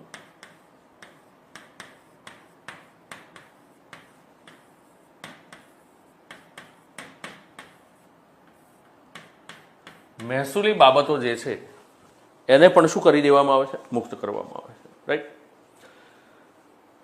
સમગ્ર કલકત્તાના જે નિવાસી હતા, બરાબર, કે સમગ્ર કલકત્તા સુપ્રીમ કોર્ટ ક્યાં આગળ સ્થપાય? તો કલકત્તામાં સ્થપાય. તો સીમાંકનની અંદર મહેસૂલી બાબતોને પણ બાકાત કરવામાં આવે છે, મુક્ત કરવામાં આવે છે સુપ્રીમ કોર્ટના ક્ષેત્રાધિકારથી. સાથે સાથે એ કહેવામાં આવે છે કે ભાઈ સમગ્ર કલકત્તાના નિવાસી જે છે, કલકત્તા પ્રોવિન્સ, બંગાળ પ્રોવિન્સની અંદર આવેલું કલકત્તા, તો આ કલકત્તાના તમામ નિવાસી જે છે ને એ કોના ક્ષેત્રાધિકાર હેઠળ આવશે? તો કલકત્તાના તમામ નિવાસીઓને સુપ્રીમ કોર્ટના ક્ષેત્રાધિકાર હેઠળ મૂકી દેવામાં આવે છે કે ભાઈ કલકત્તાના તમામ વ્યક્તિઓ, ચાહે કોઈ પણ ધર્મના હોય, એમનો કોઈ પ્રશ્ન ઉપસ્થિત થાય છે તો એનું નિરાકરણ કોણ કરશે? Supreme court of Calcutta. હવે મિત્રો એક બાબત મહત્વની ધ્યાનમાં રાખજો કે જ્યારે આ કલકત્તાની સુપ્રીમ કોર્ટ કોઈ પણ ધર્મનો વ્યક્તિ જાય છે અને એના અંગે જ્યારે સુનાવણી કરશે ત્યારે અહીંયા આગળ તો આપણા ભારતની અંદર કોઈ કહી શકાય કે ભાઈ યુનિફાઈડ યુનિફોર્મ ક્રિમિનલ કે સિવિલ લો જોવા મળતો નથી, તો હવે કઈ રીતે કરશે? તો અહીંયા આગળ જોગવાઈ કરવામાં આવે છે મિત્રો, બહુ જ મહત્વનું ફેક્ટ છે, ધ્યાનમાં રાખજો કે જોગવાઈ કરવામાં આવે છે હિન્દુઓ અને મુસલમાનો અને ત્યારબાદ અન્ય સુધારક ધારો 1781 નો. તો હિન્દુઓ જે છે અને મુસલમાનો જે છે એને તેમના પોતાના કાયદા કે જેને આપણે શું કહીએ છીએ પર્સનલ લો, પર્સનલ લોથી ન્યાય આપવામાં આવશે. એટલે કે એમના જે હિન્દુ ધર્મના જે કાયદાઓ છે, મુસલમાનો માટે મુસલમાન ધર્મના જે કાયદાઓ છે, તો આ વ્યક્તિ વિશેષ માટેના કાયદાઓ છે. તો પર્સનલ લો શું છે? તો એ વ્યક્તિ વિશેષ માટેનો કાયદો છે. તો સુધારક ધારો 1781 નો જોગવાઈ કરી આપે છે કે ભાઈ સુપ્રીમ કોર્ટ જે છે એના ક્ષેત્રાધિકારમાં કલકત્તાના તમામ નિવાસી મૂકવામાં આવ્યા છે, પણ એમને ન્યાય કયા કાયદાના આધારે આપવામાં આવશે? તો હિન્દુ અને મુસલમાનોને પર્સનલ લોના આધારે, જ્યારે અન્ય જે છે એમને બ્રિટિશ કાયદાના હેઠળ ન્યાય આપવામાં આવશે. એટલે જોજો એક બાબત કે ભાઈ એક આ મોટા પાર્ટની અંદર રહેલી જે મેજોરિટી છે, બરાબર, કે હિન્દુ અને મુસલમાનો, કે જે આગળ શરૂઆતથી ભાગલા પાડોની રાજનીતિ અપનાવેલી હતી, ઈસ્ટ ઇન્ડિયા કંપનીનું શાસન હોય કે તાજનું શાસન હોય, તો એ બંને માટે પર્સનલ લોની જોગવાઈ કરી. જ્યારે અન્ય જે છે એમાં બ્રિટિશ કાયદાઓ ધીમે ધીમે દાખલ કરવાની ભારતની અંદર શરૂઆત થાય છે, રાઈટ. અને ધીમે ધીમે આ જે પ્રક્રિયા છે ને એ ક્યાંક ને ક્યાંક ભારતમાં યુનિફોર્મ ક્રિમિનલ લો તરફ આપણને આગળ વધારશે. પણ એ લોના સબ્જેક્ટની અંદર જ્યારે આપણે ચર્ચાઓ કરીશું ત્યારે ત્યાં આગળ સમજીશું, બરાબર, કે ભાઈ uniform criminal law and uniform civil law જે છે એનો ભારતમાં કઈ રીતે ઉદ્ભવ થાય છે. અને આજે પણ આપણે ભારતીય બંધારણની અંદર જોઈએ છીએ, બરાબર, કે આર્ટિકલ નંબર 44, એક સમાન નાગરિક સંહિતા, એક સમાન દીવાની ધારો, બરાબર. તો એ કન્સેપ્ટ જે છે એ ક્યાંક કહી શકાય કે યુનિફોર્માલિટી લોની અંદર હોવી જોઈએ, એ આ ધારાની જોગવાઈઓથી આપણને જોવા મળે છે, રાઈટ. તો મેઇન કી પોઈન્ટ્સ એન્ડ આના જે ફીચર્સ જે છે ને કે આ ધારાની અંદર કઈ કઈ બાબતો પ્રિલિમ પરીક્ષાની અંદર આવી શકે, તો એને આપણે આવરી લેવાના અહીંયા આગળ પ્રયત્નો કર્યા છે, રાઈટ. પ્રાંતીય ન્યાયાલયો પણ સાથે સાથે હતા મિત્રો. ધ્યાનમાં રાખવાનું કે ભાઈ આ સુપ્રીમ કોર્ટ છે, તો જેટલા બીજા પણ પ્રોવિન્સ છે, બીજા પણ પ્રાંતો છે, તો શું ત્યાં આગળ ન્યાયાલયો હતા? તો હા, પ્રાંતીય ન્યાયાલયો પણ આપણને જોવા મળે છે. અને આ જે પ્રાંતીય ન્યાયાલયો છે ને, ન્યાયાલયો, તો એ પ્રાંતીય ન્યાયાલયો માટે નિયમ વિનિયમ બનાવવાની જે સત્તા છે ને એ કોને આપવામાં આવે છે? ગવર્નર જનરલ ઓફ બંગાળને આપવામાં આવે છે. કે ભાઈ ગવર્નર જનરલ ઓફ બંગાળ જે છે ને એ પ્રાંતીય ન્યાયાલયોમાં નિયમ અને વિનિયમ પણ ઘડી શકે, રાઈટ. તો ટૂંકમાં સુધારક ધારો જે છે, એમેન્ડિંગ એક્ટ જે છે, અથવા તો જેને આપણે કહીએ છીએ ધ એક્ટ ઓફ સેટલમેન્ટ, તો એની મહત્વની જે જોગવાઈઓ હતી એ કંઈક આ હતી કે 1773ના ધારાને સુધારવા માટે, એમાં રહેલી ખામીઓને દૂર કરવા માટે ક્યાંક આ જે ધારો છે એ ઘડવામાં આવે છે. બ્રિટિશ પાર્લામેન્ટ દ્વારા આ ધારો ઘડીને ભારતની અંદર મોકલવામાં આવે છે, રાઈટ. જેના મહત્વના બિંદુઓ ઉપર આપણે વાત કરી છે. પુનઃ એકવાર કે ભાઈ પ્રિલિમ પરીક્ષાના સંદર્ભે કંઈક આવે છે આ ધારાની અંદરથી, તો એ ચાહે વિધાનું સ્વરૂપે હોય અથવા તો ફેક્ચ્યુઅલ ડેટા સ્વરૂપે હોય, એને આપણે કંઠસ્થ કરવું જોઈએ, એની જોગવાઈઓને આપણે યાદ રાખવી જોઈએ મિત્રો, બરાબર. તો સૌથી પહેલાં કે ભાઈ ગવર્નર જનરલ, સપરિષદ, ગવર્નર જનરલ અને સુપ્રીમ કોર્ટ જે છે એના ક્ષેત્રાધિકારનું શું કરી દેવામાં આવે છે? સીમાંકન કરી દેવામાં આવે છે. ગવર્નર જનરલને પરિષદ સાથે સુપ્રીમ કોર્ટના ક્ષેત્રાધિકારમાંથી મુક્ત કરવામાં આવે છે. કંપનીના કર્મચારીઓ જ્યારે અધિકારિક રીતે જ્યારે કાર્ય કરે છે, બરાબર, કંપનીના અધિકારત્વ હેઠળ જ્યારે કાર્ય કરે છે, ત્યારે એમની કોઈ પણ બાબતોની સમીક્ષા કે સુનાવણી સુપ્રીમ કોર્ટ કરી શકશે નહીં.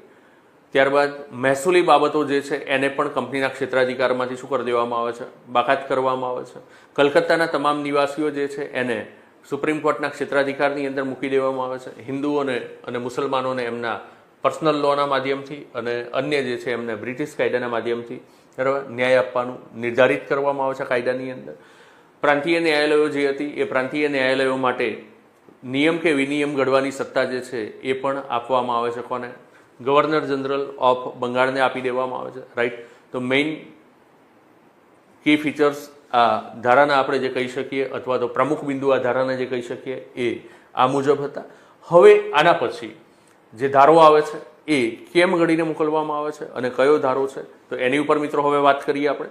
તો એમેન્ડિંગ એક્ટ બાદ પિટ્સ ઇન્ડિયા એક્ટ કેમ આવે છે તો એની ઉપર વાત કરીએ કે ભાઈ 1773નો જે નિયામક ધારો છે એ નિયામક ધારો કે જેની અંદર કેટલીક ખામીઓ હતી અને કહી શકાય કે 1773નો નિયામક ધારો જે છે ને મિત્રો કે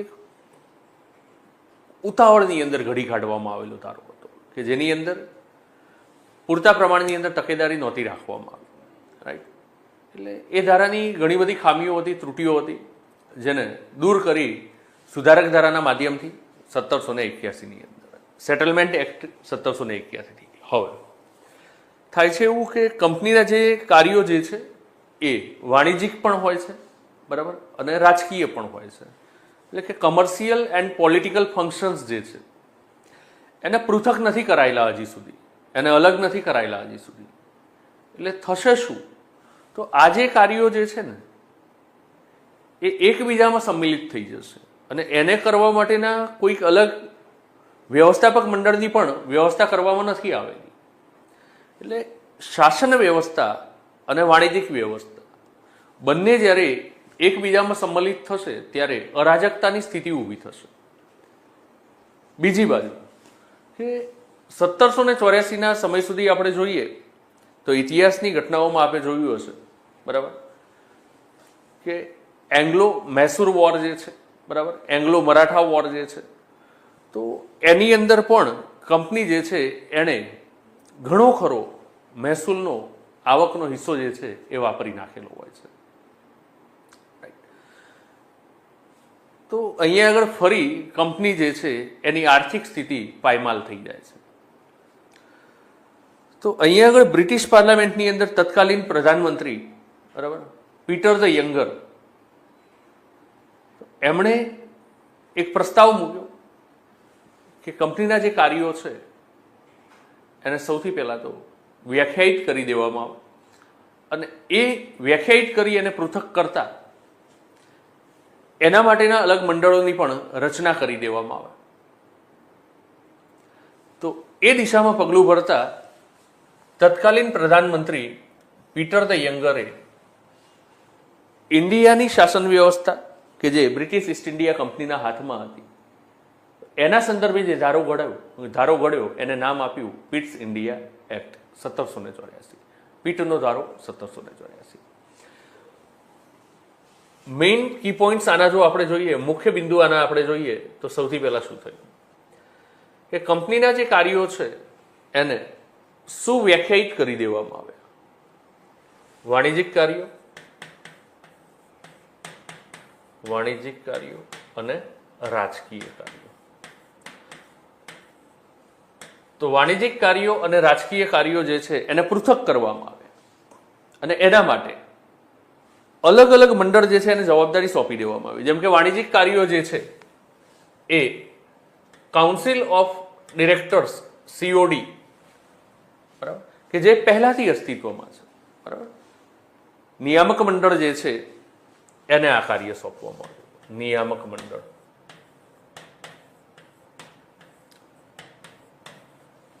બરાબર કંપનીના નિયામક મંડળને કાર્ય સોંપવામાં આવ્યું કે વાણિજ્યિક કાર્યો એ સંપૂર્ણપણે નિયામક મંડળના હસ્તક રહેશે, એના નિયંત્રણ હસ્તક આવશે બરાબર.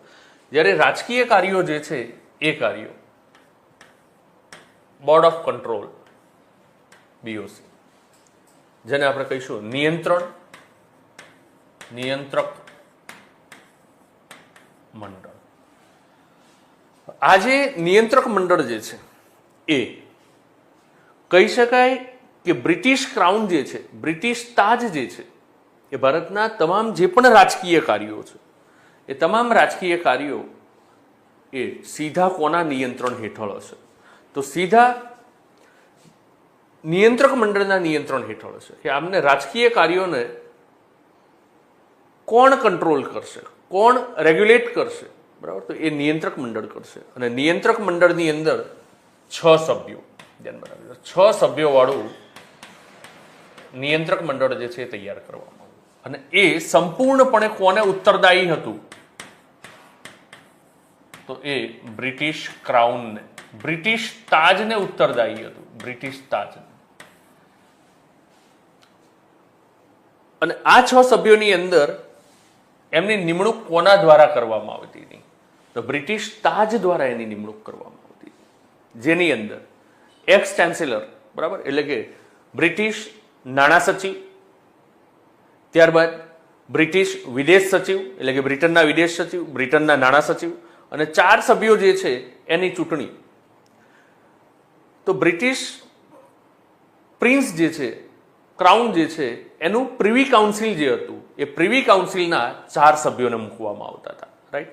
તો પ્રિવી કાઉન્સિલના 4 સભ્યો, એક્સ ચાન્સેલર એન્ડ ત્યારબાદ વિદેશ સચિવ જે છે એ, આમ 6 સભ્યોનું એક નિયંત્રક મંડળ તૈયાર કરવામાં આવ્યું. અને આ જે નિયંત્રક મંડળ છે એને વાસ્તવિક સત્તા સ્વરૂપે ભારતના તમામ વિસ્તારોમાં, કે જેને નામ આપવામાં આવ્યું હતું બ્રિટિશ અધિકૃત ભારતીય પ્રદેશ, આવું પ્રથમ વખત નામ આપવામાં આવ્યું. ધ્યાનમાં રાખજો મિત્રો કે પ્રથમ વખત નામ આપવામાં આવ્યું બ્રિટિશ અધિકૃત ભારતીય પ્રદેશ, બ્રિટિશ અધિકૃત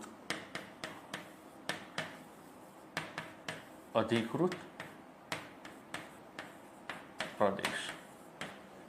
એટલે કે બ્રિટિશ વિસ્તારોના એકીકરણની શરૂઆત કરી લીધી અહીંયા આગળ આ લોકોએ, રાઈટ? કે બ્રિટિશ શાસન હેઠળનું, બ્રિટિશ સત્તાધિકાર હેઠળનું ભારત કેટલું છે એવું નામાંકન સીમાંકન આપણે પહેલી વાર કરી અને અહીંયા આગળ નામ આપી દીધું કે બ્રિટિશ અધિકૃત પ્રદેશ.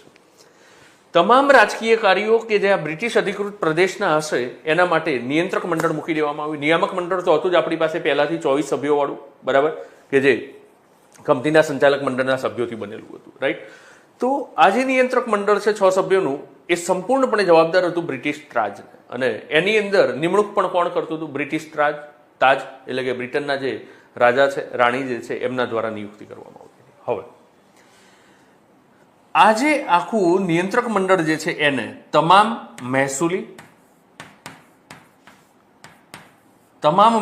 જે બ્રિટિશ અધિકૃત પ્રદેશ જે તૈયાર થયો છે એના માટેની તમામ મહેસૂલી, બરાબર, નાગરિક અને સૈન્ય બાબતોમાં સંપૂર્ણ સત્તાઓ આપી દેવામાં આવી, બરાબર? કે મહેસૂલી, નાગરિક અને સૈન્ય બાબતો હોય, બરાબર? તો રેવન્યુ છે, સિવિલ એન્ડ આર્મ્ડ, જે પણ અફેર્સ જે છે આ રિલેટેડ, એના સંદર્ભે સંપૂર્ણ એક્સક્લુઝિવ પાવર્સ જે છે એ કોની મળી ગયા? હવે બોર્ડ ઓફ કંટ્રોલ, બરાબર? બોર્ડ ઓફ કંટ્રોલ ઉત્તરદાયી કોને હતું? બ્રિટિશ તાજને. તો હવે ધ્યાનમાં રાખજો કે વાસ્તવિક અર્થમાં અથવા સંપૂર્ણપણે બ્રિટિશ સંસદનું નિયંત્રણ કયા ધારાથી શરૂ થયું? તો 1784ના પિટ્સ ઇન્ડિયા એક્ટથી પૂર્ણપણે સંસદીય નિયંત્રણની શરૂઆત થઈ. બીજી એક બાબત કે ભાઈ ગવર્નર જનરલ ઓફ બંગાળ જે છે એ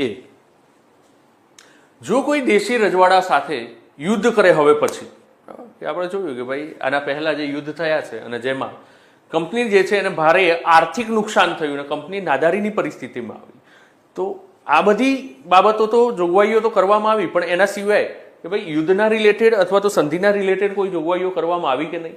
તો અહીંયા આગળ જોગવાઈ કરવામાં આવી કે ભાઈ દેશી રાજ્યો સાથે યુદ્ધની બાબત હોય કે પછી સંધિની બાબત હોય, તો એના પહેલા ગવર્નર જનરલ ઓફ બંગાળ જે છે, ગવર્નર જનરલ ઓફ બંગાળ જે છે એણે શું કરવું પડશે? તો ગવર્નર જનરલ ઓફ બંગાળ જે છે ને એણે યુદ્ધ કે સંધિ પૂર્વે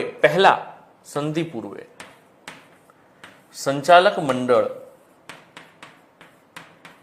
કંપનીનું જે સંચાલક મંડળ જે છે, બરાબર, કોર્ટ ઓફ ડાયરેક્ટર્સ, સંચાલક મંડળ જે છે કંપનીનું, એની પરવાનગી લેવી પડશે અવશ્યપણે, બરાબર, કે અવશ્ય અને ચોક્કસપણે પરવાનગી શું કરવાની છે? લેવાની છે.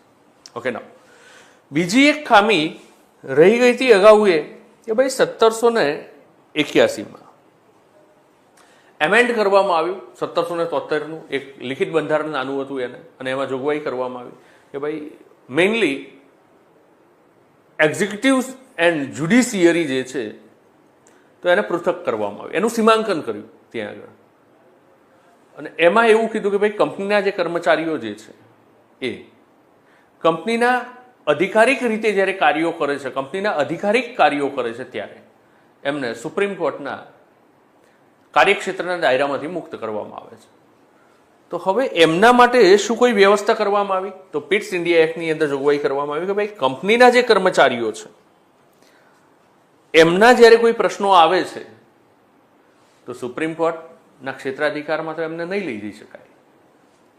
1781ના ધારાથી એને તો મુક્ત કરી દેવામાં આવ્યા છે. તો અહીંયા આગળ આ ધારાથી જોગવાઈ કરવામાં આવી કે ભાઈ ઇંગ્લેન્ડની અંદર, ઇંગ્લેન્ડમાં ન્યાયાલય અલગ કોર્ટની સ્થાપના કરવામાં આવે. ન્યાયાલયની શું કરવામાં આવે છે? સ્થાપના કરવામાં આવે કે જેમાં માત્ર ને માત્ર બ્રિટિશ ઈસ્ટ ઇન્ડિયા કંપનીના કર્મચારીઓના જો કોઈ ભારતના શાસન સંદર્ભે પ્રશ્નો હોય તો એની ઉપર સંપૂર્ણ ન્યાયિક પ્રક્રિયા એ ક્યાં ચાલશે? તો ઇંગ્લેન્ડના ન્યાયાલયમાં ચાલશે. એટલે કે ઇંગ્લેન્ડમાં જે ન્યાયાલય સ્થાપિત કરવામાં આવે એની અંદર ચાલશે. રાઈટ. તો પિટ્સ ઇન્ડિયા એક્ટ જે છે ને મિત્રો, એ એક બાબત ધ્યાનમાં રાખો કે 1773ના નિયામક ધારાથી બ્રિટિશ સંસદીય નિયંત્રણની શરૂઆત થઈ, પણ વાસ્તવિકપણે પૂર્ણપણે બ્રિટિશ સંસદીય નિયંત્રણ ક્યારે સ્થાપિત થયું? તો પિટ્સ ઇન્ડિયા એક્ટના માધ્યમથી. મુખ્ય પરીક્ષાના સંદર્ભે નાનકડો એક પ્રશ્ન અહીંયા આગળ આપણે લઈ શકીએ કે ભાઈ બ્રિટિશ સંસદીય નિયંત્રણની શરૂઆત અને પૂર્ણપણે બ્રિટિશ સંસદીય નિયંત્રણને સ્થાપિત કરતા મહત્વના ધારા કયા છે અને તેમાં કઈ જોગવાઈઓ હતી કે જેણે આ નિયંત્રણ સ્થાપિત કરવામાં મહત્વની ભૂમિકા ભજવી? બરાબર. તો એની ઉપર જ્યારે આપણે લખીએ છીએ ત્યારે 1773નો નિયામક ધારો અને 1784નો પિટ્સ ઇન્ડિયા એક્ટ એ આપણા માટે મહત્વનો છે. પ્રિલિમિનરી એક્ઝામની અંદર જ્યારે આપણે વાત કરીએ છીએ, ફેક્ચ્યુઅલ ડેટા ઉપર આપણે જ્યારે વાત કરીએ છીએ મિત્રો, ત્યારે ધ્યાનમાં રાખો કે પિટ્સ ઇન્ડિયા એક્ટના ફેક્ચ્યુઅલ ડેટાની અંદર પ્રિલિમની અંદર પરીક્ષામાં પૂછાય કે ભાઈ વાણિજ્યિક અને રાજકીય કાર્યો અલગ કરી દીધા, બંને માટે અલગ અલગ વ્યવસ્થા ઊભી કરી. તો આ શું છે? ડાયર્કીની શરૂઆત થઈ ભારતની અંદર, દ્વૈધ શાસનની શરૂઆત થઈ કે ભાઈ વાણિજ્યિક કાર્યો હવે કોઈક અલગ સંપાદિત કરશે, એના ઉપર નિયંત્રણ કોઈકનું હશે, રાજકીય કાર્યો ઉપર નિયંત્રણ સંપૂર્ણપણે કોઈકનું અલગ હશે. રાઈટ. તો દ્વૈધ શાસન જે છે, ડાયર્કી જે છે, અહીંયા આગળ આપણને જોવા મળશે. બંનેને પૃથક કરવા માટેની જોગવાઈઓ કરી કે વાણિજ્યિક કાર્યો જે છે એ કાઉન્સિલ ઓફ ડાયરેક્ટર જે છે, કોર્ટ ઓફ ડાયરેક્ટર જે છે એના દ્વારા સંપન્ન કરવામાં આવશે, અને રાજકીય કાર્યોમાં એક્સક્લુઝિવ પાવર્સ જે છે એ કોના રહેશે? તો બોર્ડ ઓફ કંટ્રોલના રહેશે, નિયંત્રણ મંડળના રહેશે. એ સંપૂર્ણપણે કોને ઉત્તરદાયી રહેશે, જવાબદેહ રહેશે? તો એ બ્રિટિશ તાજને જવાબદાર રહેશે. સમગ્ર ભારતીય વિસ્તાર જે છે એના માટે એક નવું નામ આપી દેવામાં આવે છે કે બ્રિટિશ અધિકૃત ભારતીય પ્રદેશ, એવું પ્રથમ વખત આ લોકો લખી નાખે છે અહીંયા આગળ. અને એના માટેની મહેસૂલી, નાગરિક અને સૈન્ય બાબતોની તમામ સત્તાઓ જે છે એ કોને આપી દેવામાં આવે છે? નિયંત્રક મંડળને આપવામાં. માટે કહી શકાય કે પૂર્ણપણે સંસદીય નિયંત્રણની શરૂઆત ભારતમાં જો કોઈ ધારાથી થઈ હોય તો એ કયો છે? પિટ્સ ઇન્ડિયા એક્ટના માધ્યમથી થઈ. બીજું કે દેશી રજવાડાઓ સાથે, દેશી રાજ્યો સાથે યુદ્ધની બાબત હોય કે સંધિની બાબત હોય તો એના પૂર્વે ફરજિયાતપણે સંચાલક મંડળ જે છે, એટલે કે કંપનીનું જે સંચાલક મંડળ જે છે, બરાબર, કે કંપનીના સંચાલક મંડળની અંદર, બરાબર, આપ જાણો છો એ મુજબ કે પહેલા જોગવાઈ એવી હતી, આ ધારા પહેલા એક મહત્વનું ફેક્ટ એ પણ કહું, આ ધારા પહેલા જોગવાઈ એવી હતી કે ભાઈ 500 પાઉન્ડ જે છે એ જે કંપનીની અંદર રોકાણ કરે છે એ કંપનીના સંચાલક મંડળના સભ્ય બનશે. રાઈટ. પણ આ ધારાથી જોગવાઈ એવી કરવામાં આવે છે કે હવે પછી 500 નહીં, 1000 પાઉન્ડ નું જો કોઈ રોકાણ કરે છે કંપનીની અંદર તો જ એ પછી કંપનીના સંચાલક મંડળની અંદર આવશે. રાઈટ. તો આ જે આખું કંપનીનું સંચાલક મંડળ જે છે કે જે કંપનીના ઇન્વેસ્ટર્સ છે, બરાબર, શેર હોલ્ડર છે, બરાબર, શેરધારકો જે છે, તો જો કંપની દેશી રાજ્યો સાથે, કારણ કે ઇન્વેસ્ટ એ લોકોએ કરેલું છે અને યુદ્ધ થાય છે તો એની અંદર કંપની મોટા પ્રમાણમાં શું કરશે? ખર્ચો કરશે, બરાબર, આયુધો માટે ખર્ચો કરશે, રાઈટ?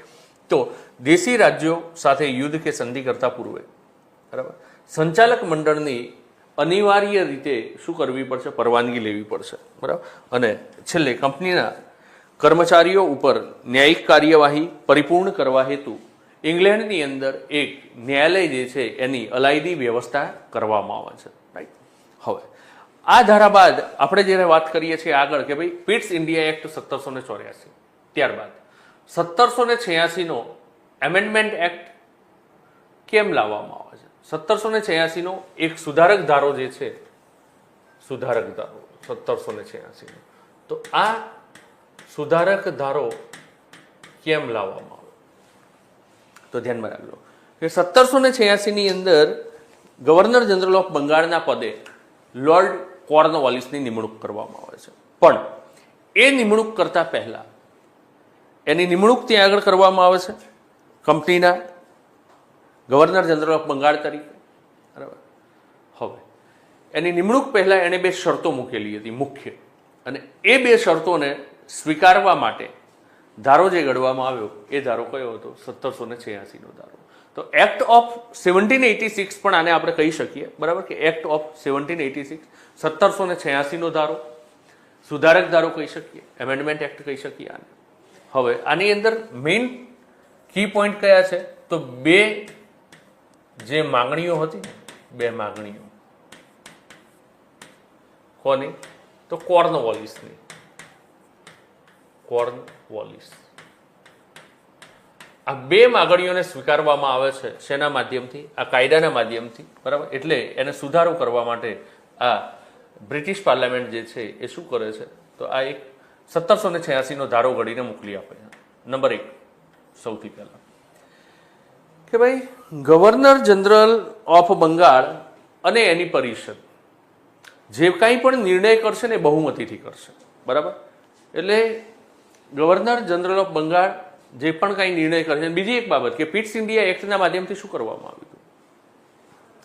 તો પિટ્સ ઇન્ડિયા એક્ટ જે છે એના માધ્યમથી કે ગવર્નર જનરલ ઓફ બંગાળ અને પ્રાંતોના ગવર્નરની જે પરિષદ હતી ને એમાં દરેકમાં 4 સભ્યો હતા, પણ એ સભ્ય સંખ્યા પિટ્સ ઇન્ડિયા એક્ટથી શું કરવામાં આવી? ઘટાડી દેવામાં આવી. અને કરવામાં આવી કેટલી? 3, બરાબર. એ પિટ્સ ઇન્ડિયા એક્ટમાં કરવામાં આવ્યું 1784માં.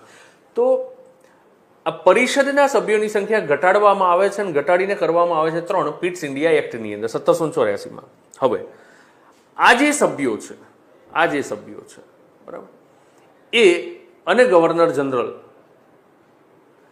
એ બહુમતીથી નિર્ણય કરશે. ગવર્નર જનરલ પરિષદના નિર્ણયના ઉપરવટ નહોતા જઈ શકતા.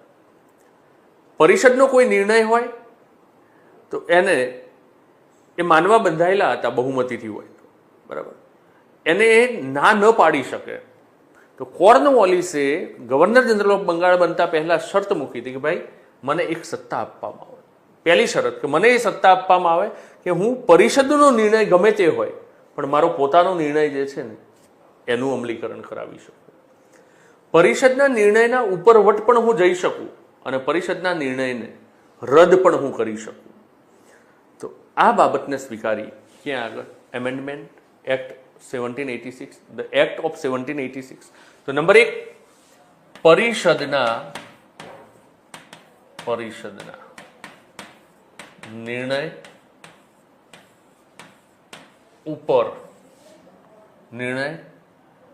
ઉપરવટ જવાની સત્તા આપી દેવામાં આવી. એને રદ તો ઠીક છે, શબ્દો યોગ્ય લખીએ આપણે, તો એને ન માનવાની પણ સત્તા આપવામાં આવે.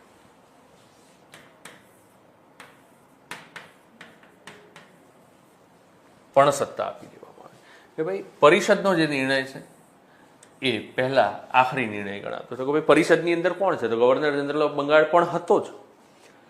તો એ બહુમતીથી નિર્ણય લેવામાં આવતો હતો, રાઈટ. અહીંયા નક્કી થઈ ગયું કે જે પણ ગવર્નર જનરલ ઓફ બંગાળ હશે, એટલે સ્પેશિયલી એ ડિઝાઇન કર્યું હતું કોના માટે? લોર્ડ કોર્નવોલિસ માટે જ, જેને 1793ના સનદી ધારાની અંદર બધાએ માટે એક્સટેન્ડ કરી દેવામાં આવશે કે ભાઈ આ પછી બધા માટે હશે, પણ પહેલા કોના માટે સ્પેશિયલ કહી શકાય કે સ્પેશિયલ પ્રિવિલેજીસ હતા કોર્નવોલિસ માટેના આ ધારાની અંદર. તો જવાની સત્તા અને ન માનવાની સત્તા આપવામાં આવી. અને નંબર 2, બીજી જે એની માગણી હતી કે ભાઈ એને કમાન્ડર ઇન ચીફ, મુખ્ય સેનાપતિ, જેટલા પણ વિસ્તારો જે છે કે જેને નામ આપી દીધું 1784માં બ્રિટિશ અધિકૃત ભારતીય પ્રદેશ, તો એના માટેનો મુખ્ય સેનાપતિ પણ કોને જાહેર કરવામાં આવે? તો કોર્નવોલિસને જ જાહેર કરવામાં આવે. એટલે આની બીજી એક માગણી હતી કમાન્ડર ઇન ચીફ, રાઈટ? તો કમાન્ડર ઇન ચીફ ઘોષિત કરવામાં આવે છે કોને? કોર્નવોલિસને. કયા ધારાના માધ્યમથી? તો એમેન્ડમેન્ટ એક્ટ 1786ના માધ્યમથી. હવે આ જે કમાન્ડર ઇન ચીફ જે બને છે, પણ એના માટે એક જોગવાઈ રાખવામાં આવી કે ભાઈ કમાન્ડર ઇન ચીફ જે છે ને એ ગવર્નર જનરલ ઓફ બંગાળની પરિષદના સભ્ય હોવા જ જોઈએ. એટલે કે ભાઈ સ્વાભાવિક છે કે ગવર્નર જનરલ ઓફ બંગાળ છે તો એ પરિષદનો સભ્ય હશે, બરાબર?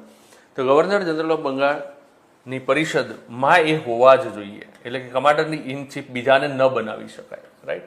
તો મુખ્યતઃ એમેન્ડમેન્ટ એક્ટ જે છે 1786નો એક્ટ ઓફ 1786 સુધારક ધારો એ કોર્નવોલિસની 2 માગણીઓને લઈને હતું. માગણી નંબર 1 કે ભાઈ એને પરિષદના નિર્ણયની ઉપર જવાની પણ સત્તા આપી દેવામાં આવે, બરાબર? એટલે કે ટૂંકમાં પરિષદ કરતાં પણ એનો નિર્ણય જે છે એ મહત્વનો હોવો જોઈએ. અને બીજી બાબત કે એને શું કરવું જોઈએ? તો એને કમાન્ડર ઇન ચીફ ઘોષિત કરવામાં આવે, એટલે કે એને કમાન્ડર ઇન ચીફ જાહેર કરી દેવામાં આવે. મુખ્ય સેનાપતિ, ભારતીય વિસ્તારો માટેનો આ મુખ્ય સેનાપતિ હશે, તો એ પણ અહીંયા આગળ કરી દેવામાં આવે છે, રાઈટ? તો આ જે છે એ સ્પેશિયલ ડિઝાઇન થયેલું છે કોના માટે? તો કોર્નવોલિસ માટે. પણ મિત્રો ધ્યાનમાં રાખજો કે 1793નો જેવો સનદી ધારો આવશે, બરાબર? એટલે કે ચાર્ટર એક્ટ 1793 આવશે 1793નું. એટલે આ જે છે ને 2 સ્પેશિયલ પ્રિવિલેજીસ હતા જે કોના માટે? કોર્નવોલિસ માટે. એ પછી તમામ જે પણ ગવર્નર જનરલ ઓફ બંગાળ હશે ને એના માટે શું કરી દેવામાં આવશે? એક્સટેન્ડ કરી દેવામાં આવશે, રાઈટ? તો આ 2 બાબતોની અંદર ખાસ ધ્યાન રાખજો કે ભાઈ 1786નો ધારો જે છે એ સ્પેશિયલ પ્રિવિલેજીસ આપવા માટે હતો કોને? કોર્નવોલિસ માટે. કોર્નવોલિસે ડિમાન્ડ કરી હતી કે ભાઈ એ ગવર્નર જનરલ ઓફ બંગાળનું પદ સ્વીકારે, પણ આ 2 શરતોના ઉપર જ એ સ્વીકારશે, રાઈટ? તો એ 2 શરતો સ્વીકારવા સ્પેશિયલી આ ધારો ઘડાયો હતો. પણ 1793ના ધારાની અંદર જોગવાઈ એવી કરી દેવામાં આવશે કે ભાઈ હવે પછી જે પણ કોઈ બંગાળનો ગવર્નર જનરલ બનશે તો એને આ સત્તા પણ મળી જશે કે ભાઈ એ પરિષદના નિર્ણયની ઉપર પણ જઈ શકે છે. અને બીજું કે કમાન્ડર ઇન ચીફ પણ એ કહેવાશે, બરાબર? કમાન્ડર ઇન ચીફ પણ કહેવાશે. બધા સાથે સાથે કે જરૂરી નથી કે બંગાળના ગવર્નર જનરલની પરિષદના સભ્ય જ હોય, બરાબર? એ પણ ત્યાં આગળ શું કરી દેવામાં આવશે? સુધારવામાં આવશે, રાઈટ? તો અત્યાર સુધી આપણે જોયું છે મિત્રો કે 1773નો નિયામક ધારો, ત્યારબાદ 1781નો સુધારક ધારો, ત્યારબાદ 1784નો પીટ ઇન્ડિયા એક્ટ અને ત્યારબાદ 1786નો એમેન્ડમેન્ટ એક્ટ, રાઈટ? તો આની અંદરથી ઘણા બધા ફેક્ચ્યુઅલ ડેટા આપણને મળે છે, રાઈટ? હવે આપણે જે આગળ વધીશું એ આના પછીના, એટલે કે ક્રમિક સનદી ધારા જે આવશે, બરાબર? એ સનદી ધારા ઉપર આપણે શું કરવાની છે? વાત કરવાની છે. તો એમેન્ડમેન્ટ એક્ટ 1786 બાદ સનદી ધારા જે આવશે એ ક્રમિક 4 સનદી ધારા છે આપણા. એક છે 1793નો, એક છે 1813નો, એક છે 1833નો અને એક છે 1853નો, રાઈટ? પણ 4 સનદી ધારામાં મહત્વના સનદી ધારા તરીકે વાત કરીએ તો 1813 અને 1833ના મહત્વના છે. તે છતાં પણ 1793ના ધારા ઉપર પણ હું તમારી સાથે ચર્ચાઓ કરી લઈશ અને 1853ના ધારાઓ ઉપર પણ હું વાત કરી લઈશ. મિત્રો આપણે જે વાત કરીશું એ છે સનદી ધારાઓ. અને સનદી ધારાઓની અંદર પ્રથમ જે છે એ છે આપણો ચાર્ટર એક્ટ 1793. તો ચાર્ટર એક્ટ 1793ના માધ્યમથી શું થયું? તો જે રીતે 1773નો નિયામક ધારો હતો કે એ એક પ્રકારનું લેખિત બંધારણ હતું ભારત માટેનું, બરાબર? એની અંદર સુધારા વધારા કરી અને કંપનીનો જે પરવાનો છે એ વાણિજ્યિક અધિકારો અને રાજકીય અધિકારો જે છે એને 20 વર્ષ માટે લંબાવવામાં આવ્યા હતા. આ જે 20 વર્ષ બાદ પુનઃ પાછા અધિકારો જે છે એને લંબાવવા માટે એક ચાર્ટર ઘડી અને મોકલવામાં આવે છે. સનદી ધારો જેને આપણે કહીએ, બરાબર? શાહી પરવાના ધારો પણ આપણે જેને કહી શકીએ, બરાબર? સનદી ધારો ઘણી વખતે પરીક્ષાની અંદર આવા શબ્દો આવે તો ધ્યાનમાં રાખવું. સનદી ધારો અથવા શાહી પરવાનાદારો. તો આની અંદર મુખ્ય જોગવાઈઓ શું કરવામાં આવી? તો BEICના વાણિજ્યિક એકાધિકાર જે હતા કે ભાઈ વેપાર કરવામાં માત્ર ને માત્ર બ્રિટન તરફથી આ કંપની જ ભારતમાં વેપાર કરી શકશે, એના સિવાય બીજું કોઈ નહીં કરી શકે, રાઈટ. દક્ષિણ પૂર્વી એશિયાના દેશો સાથે વેપાર કરવામાં પણ આના જ અધિકારો હતા. તો ભારતમાં આના એકાધિકાર હતા, બરાબર, એ કન્ટિન્યુ રાખવામાં આવે છે. એટલે BEICના વાણિજ્યિક એકાધિકારને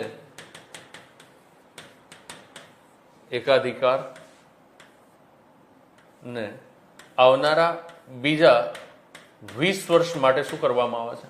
લંબાવી આપવામાં આવે છે. એટલે કે 1813ના સનદી ધારા સુધી આ અધિકારો જે છે એ કન્ટિન્યુ કરવામાં આવશે, રાઈટ.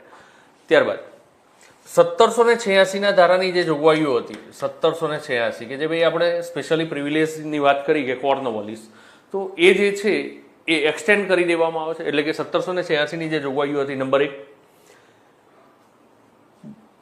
કમાન્ડર ઇન ચીફ એ ગવર્નર જનરલની પરિષદનો સભ્ય ફરજિયાતપણે હોવો જોઈએ. એને સમાપ્ત કરી દેવામાં આવ્યું કે જરૂરી નથી કમાન્ડર ઇન ચીફ એ ગવર્નર જનરલની પરિષદનો સભ્ય જ હોય, ગવર્નર જનરલ ઓફ બંગાળની પરિષદનો સભ્ય હોય એ જરૂરી નથી.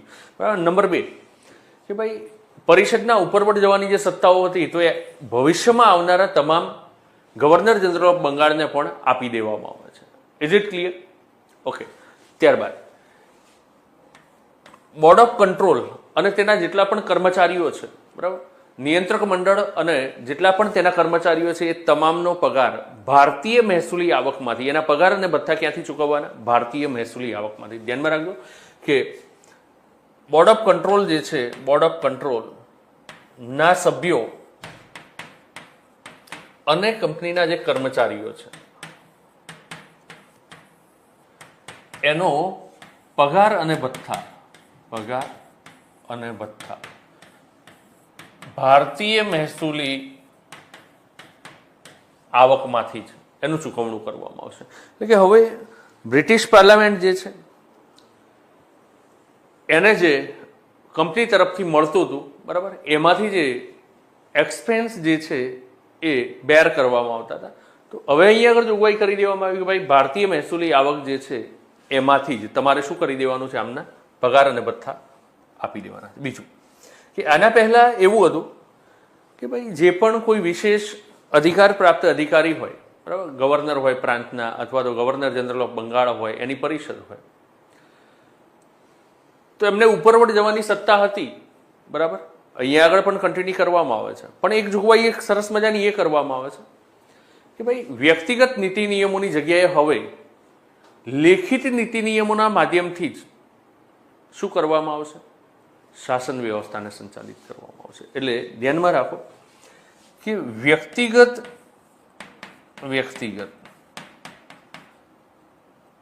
નીતિ નિયમોના સ્થાને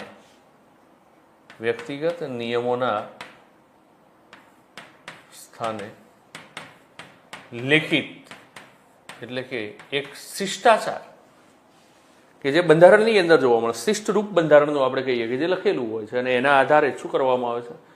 રન કરવામાં આવે છે. કોન્સ્ટિટ્યુશનને રન કરવામાં આવે, એડમિનિસ્ટ્રેશન જે છે એને સંચાલિત કરવામાં આવે, ગવર્નન્સ જે છે એને સંચાલિત કરવામાં આવે છે. તો વ્યક્તિગત નિયમોના સ્થાને લેખિત નિયમોથી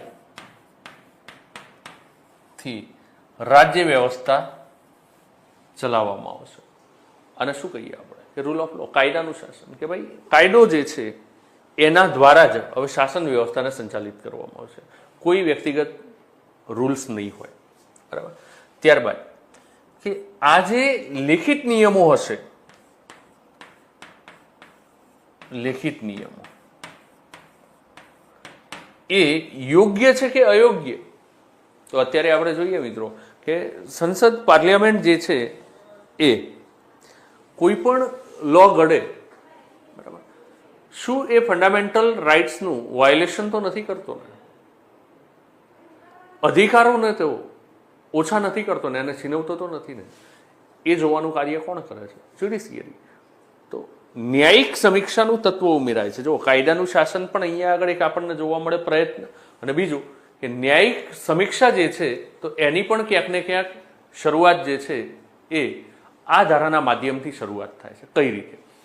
તો વ્યક્તિગત નીતિ નિયમોના સ્થાને લખેલા જે નીતિ નિયમો છે એનાથી જ શાસન વ્યવસ્થાને સંચાલિત કરવામાં આવશે.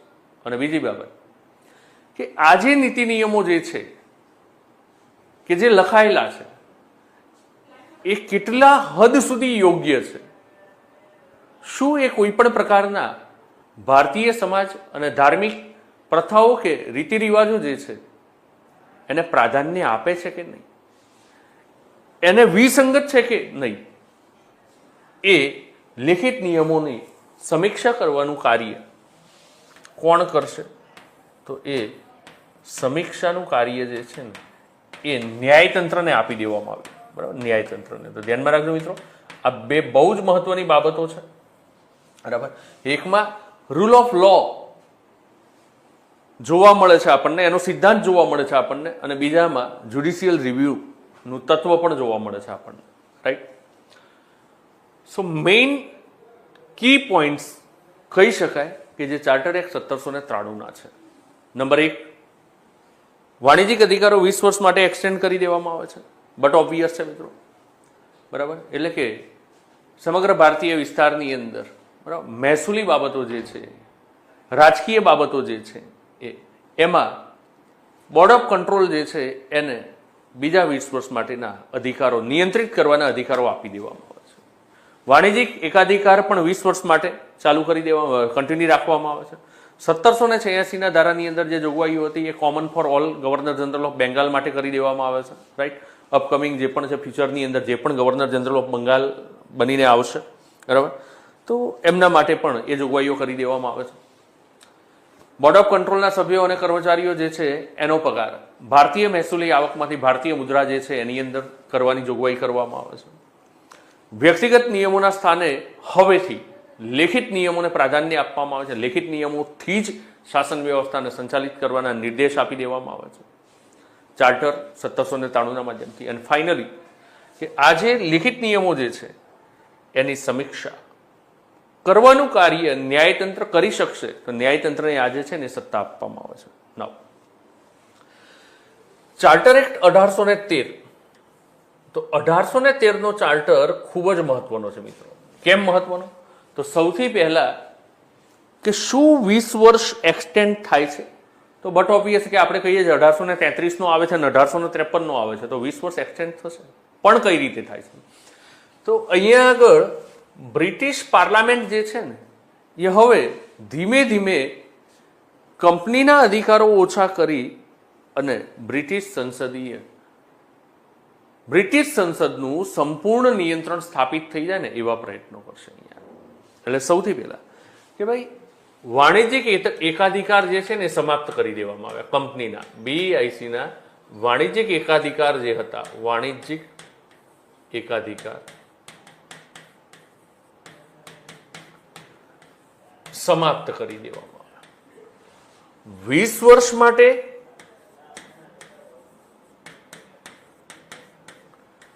અધિકાર આપવામાં આવ્યા મહેસૂલી અને અન્ય જે બાબતો છે એના માટે. વાણિજ્યિક અધિકાર પણ છે એના, પણ એકાધિકાર જે હતો ને એ સમાપ્ત થયો. એની સાથે સાથે એક બાબત ધ્યાનમાં રાખજો કે ચા અને ચીન સાથેના જે વેપારો છે એમાં એકાધિકાર કાયમ રાખવામાં આવે કે ભાઈ ચાના વેપાર, ભારતમાં ચાનો વેપાર હોય અને ચીન સાથેનો જે વેપાર છે તો એ વેપાર માત્ર ને માત્ર BEIC એટલે કે બ્રિટિશ ઈસ્ટ ઇન્ડિયા કંપની જ કરી શકશે. પણ એ સિવાયના વાણિજ્યિક એકાધિકાર હતા, વેપાર કરવાના એકાધિકાર હતા, એ સમાપ્ત કરી દેવામાં આવે. કોઈ પણ બ્રિટિશર્સ ભારતમાં આવીને શું કરી શકે છે? વેપાર કરી શકે. તો બ્રિટિશર્સ માટે મુક્ત વેપાર ની નીતિ ખુલ્લી મૂકવામાં આવે છે. અહીંયા ધ્યાનમાં રાખજો કે ભાઈ 1813 તો બ્રિટિશર્સ માટે મુક્ત વેપારની નીતિ ખુલ્લી મૂકે છે અહીંયા. રાઈટ? વાણિજ્યિક એકાધિકાર સમાપ્ત થઈ જાય છે. ચા અને ચીન સાથે એકાધિકાર કન્ટિન્યુ કરવામાં આવે છે. રાઈટ? ત્યારબાદ આ ધારાની મહત્વની જોગવાઈની આપણે વાત કરીએ બીજા કી ફીચર્સની આપણે વાત કરીએ, કી પોઈન્ટની આપણે વાત કરીએ તો જોગવાઈ કરવામાં આવે છે કે ભાઈ ઈસાઈ મિશનરી જે છે, ખ્રિસ્તી મિશનરી જે છે, આ ઈસાઈ મિશનરી, ઈસાઈ ધર્મગુરુઓ જે છે એ ભારતની અંદર આવી શકે અને ભારતની અંદર એ શું કરી શકે છે? ધર્મનો પ્રચાર કરી શકે છે. એટલે ખ્રિસ્તી ધર્મના પ્રચાર પ્રસારની છૂટ આપવામાં આવી. ખ્રિસ્તી ધર્મના પ્રચાર અને પ્રસારની છૂટ આપવામાં આવે. ત્યારબાદ આની સાથે સાથે 1813ના ચાર્ટર એક્ટની એક ખાસ વિશેષતા એ જોવા મળે કે ભાઈ સંસ્કૃતિ છે, સાહિત્ય છે, શિક્ષણ છે અને વિજ્ઞાન છે. તો સંસ્કૃતિ, શિક્ષણ, સાહિત્ય અને વિજ્ઞાનના સંદર્ભે એના સંરક્ષણ અને તેના પ્રચાર પ્રસાર માટે વાર્ષિક 1 લાખ રૂપિયા ફરજિયાતપણે કંપનીએ શું કરવા પડશે? ખર્ચવા પડશે એવા નિર્દેશ આપવામાં આવે કે ભાઈ ભારતમાં સંસ્કૃતિ, શિક્ષણ અને વિજ્ઞાન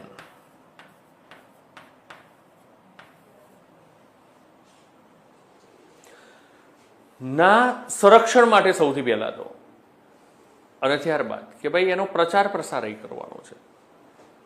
તો સંસ્કૃતિ છે, શિક્ષણ છે, વિજ્ઞાન છે, તો એના પ્રચાર પ્રસાર માટે વાર્ષિક 1 લાખ. ભલે નાની જોગવાઈ લાગે મિત્રો કે ભાઈ 1813ની અંદર જે તે સમયે ચાર્ટર એક્ટની આ જોગવાઈ થઈ, તો એ સમયે 1 લાખ રૂપિયા પણ કંઈક વિશેષ બાબતો, બરાબર, વિશેષ બાબતો કહી શકાય કે ભાઈ 1 લાખ રૂપિયા ખર્ચ કરવા છે કે સાહિત્યની પાછળ, સંસ્કૃતિની પાછળ, શિક્ષણની પાછળ, વિજ્ઞાનની પાછળ, એના સંરક્ષણ માટે, એના પ્રચાર પ્રસાર માટે. તો આ સાહિત્યને સમૃદ્ધ બનાવવા, ક્યાંક સંસ્કૃતિના વારસાને જાળવી રાખવા, શિક્ષણના સ્તરને ઊંચું લાવવા, વિજ્ઞાનના ક્ષેત્રમાં સંશોધનો હાથ ધરી શકાય. તો સંસ્કૃતિ, શિક્ષણ, વિજ્ઞાન અને સાહિત્ય, બરાબર, સાહિત્ય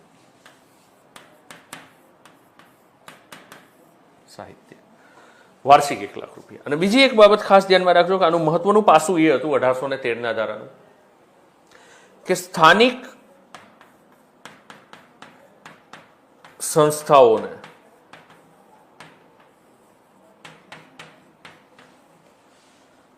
કર નાખવાની સત્તા આપવામાં આવે છે. બરાબર, સ્થાનિક જે સંસ્થાઓ છે, પ્રાંતીય સરકારો જે છે, બરાબર, તો એને કર નાખવાની સત્તા આપી દેવામાં આવી. કર કેવા? તો વ્યક્તિ પર કર નાખવાની સત્તા, બરાબર, વ્યક્તિ પર કર નાખવાની સત્તા આપવામાં આવે છે. અને જો કોઈ વ્યક્તિ કર ન ભરે ને તો એના માટે દંડની પણ જોગવાઈ કરવામાં આવી. કયા ધારાથી? 1813ના ધારાથી કર નાખવાની સત્તા આપવામાં. ન ભરનાર વ્યક્તિને દંડ કરવાની પણ જોગવાઈ જે છે એ 1813ના ચાર્ટર એક્ટની અંદર મિત્રો આપણને જોવા મળે. રાઈટ. તો 1793નો ચાર્ટર એક્ટ અને 1813ના ચાર્ટર એક્ટની અંદર જે બાબતો આપણા માટે મહત્વની છે એની ઉપર આપણે ચર્ચાઓ કરીએ. 1793ની અંદર કે ભાઈ વાણિજ્યિક એકાધિકાર શરૂ રાખવામાં આવે છે, 20 વર્ષ માટે એક્સટેન્ડ કરી આપવામાં આવે છે. રાઈટ. ભારતીય વિસ્તારમાં સમગ્ર બાબતો અને મહેસૂલી બાબતોની અંદર બોર્ડ ઓફ કંટ્રોલ જે છે એના અધિકારો 20 વર્ષ માટે પાછા એક્સટેન્ડ કરી જ દેવામાં આવે છે. બરાબર. ત્યારબાદ કે ભાઈ ભારતીય મુદ્રાકોષની અંદરથી પગારની જોગવાઈ કરવામાં આવે છે. ત્યારબાદ આપણે જોયું કે રૂલ ઓફ લોનો સિદ્ધાંત જોવા મળે છે કે ભાઈ વ્યક્તિગત નીતિ નિયમોના સ્થાને હવે લેખિત નીતિ નિયમોથી જ શાસન વ્યવસ્થાને સંચાલિત કરવી. અને ત્યારબાદ કે ભાઈ ન્યાયિક સમીક્ષા જેવું તત્વ પણ ક્યાંક દાખલ કરવામાં આવે છે. બરાબર, કે જે આ નીતિ નિયમો છે એનું ન્યાયાલય દ્વારા શું કરી શકાય? પરીક્ષણ કરી શકાય, નિરીક્ષણ કરી શકાય એવી જોગવાઈ દાખલ કરવામાં આવી. અને 1786ના ધારામાં જે જોગવાઈઓ કરવામાં આવી હતી એ તમામ માટે કોમન ફોર ઓલ, કે જે આવનારા ભવિષ્યની અંદર ગવર્નર જનરલ બંગાળ હશે એમના માટે એક્સટેન્ડ કરવામાં આવે.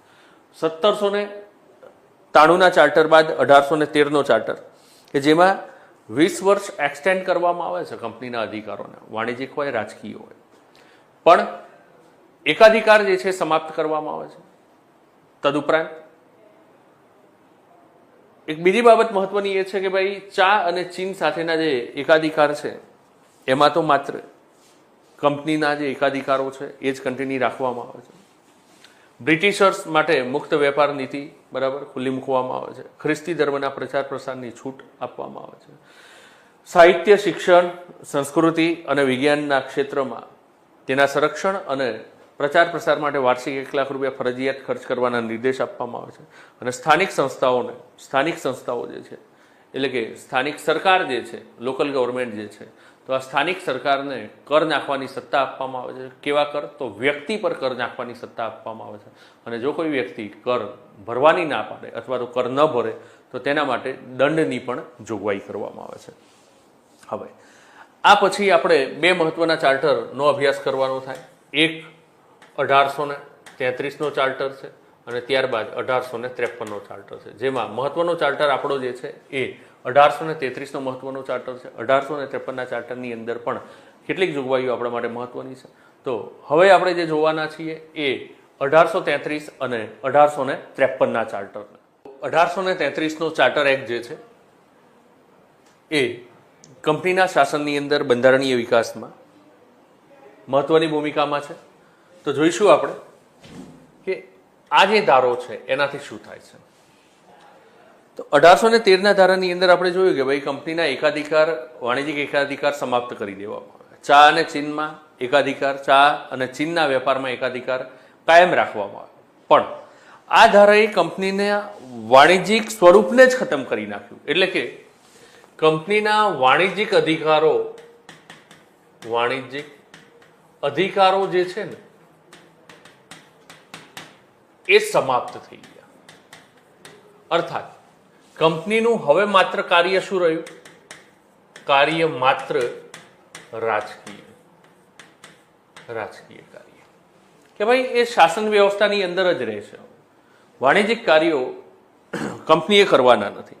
ધીમે ધીમે ભારતમાંથી કંપનીના અધિકારો જે છે ને એ સમાપ્ત થવાની શરૂઆત થઈ ગઈ હતી ક્યાંકથી, રાઈટ? તો સનદી ધારા 1813ના માધ્યમથી એકાધિકાર સમાપ્ત કર્યા, વાણિજ્યિક અધિકાર જ સમાપ્ત કરી દીધા. 1813ની અંદર કંપની હવે માત્ર શું બની રહી? રાજકીય સંસ્થા બની રહી. કે 1773થી જેની યાત્રા શરૂ થાય છે રાજકીય અને વાણિજ્યિક યાત્રા શરૂ થાય છે જેની 1608થી ભારતમાં 1613ની એની સફર વાણિજ્યિક યાત્રા પૂરી થઈ જાય છે 1833ની અંદર. કાર્ય માત્ર રાજકીય રહ્યું. હવે ધ્યાનમાં રાખજો કે પિટ્સ ઇન્ડિયા એક્ટની અંદર ભારતીય વિસ્તારને એકીકૃત કરીને એક નામ આપવામાં આવ્યું કે બ્રિટિશ અધિકૃત ભારત. તો હવે આ જે બ્રિટિશ અધિકૃત ભારત છે ને એના માટેની એક ભારત સરકાર રચવામાં આવી, કેન્દ્રીય સરકાર. ભારત સરકાર ની સ્થાપના કરી દેવામાં, બરાબર, જેમાં governor general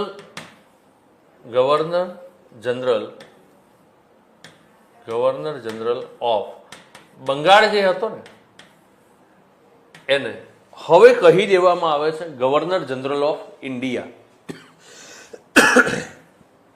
governor general of India નામ આપવામાં આવે. અને આ રીતે કે જે ગવર્નર જનરલ ઓફ બંગાળ હતા વિલિયમ બેન્ટિક એ પ્રથમ ગવર્નર જનરલ ઓફ ઇન્ડિયા બની જાય છે.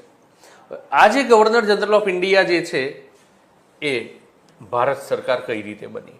તો ગવર્નર જનરલ ઓફ ઇન્ડિયા જે છે ને એને સમગ્ર ભારતની રાજકીય સત્તા જે છે, રાજકીય બાબતોની સત્તા એ આપી દેવામાં આવે છે. બીજી એક બાબત કે આની જે પરિષદ હતી એને સમગ્ર ભારત માટે ધારા ઘડવાની, એટલે કે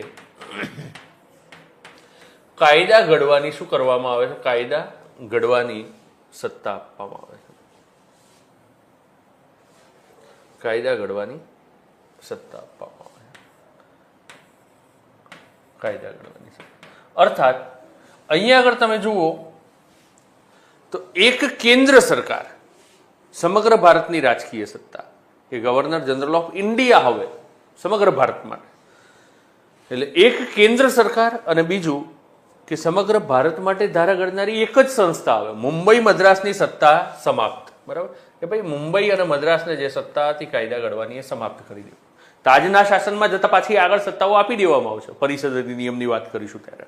પણ સમગ્ર ભારત માટે એક સરકાર કે જે કેન્દ્રમાં છે અને સમગ્ર ભારત માટે એક ધારાસભા કે જે કેન્દ્રમાં છે ધારાઓ પડશે.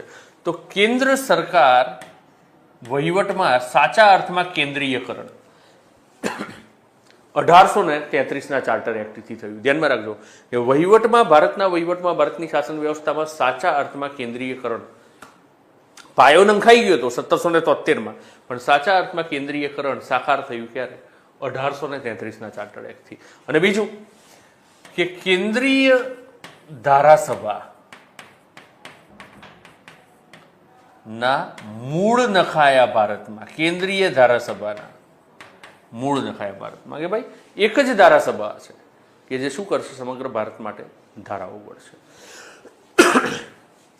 તો અહીંયા આગળ ચાર્ટર એક્ટ 1833ના આ સિવાયના બીજા પાસાઓની આપણે વાત કરીએ તો અહીંયા આગળ ધર્મ છે, જાતિ છે, લિંગ છે, જન્મસ્થાન છે, એના આધાર ઉપર કોઈ પણ પ્રકારના ભેદભાવો કર્યા વિના કોઈ પણ ભારતીયને યોગ્યતા મુજબ કંપનીના ઉચ્ચ પદાધિકારી તરીકે નિયુક્ત કરવાની જોગવાઈ કરવામાં આવી. ધ્યાનમાં રાખજો મિત્રો, જોગવાઈ સાકાર નથી થતી.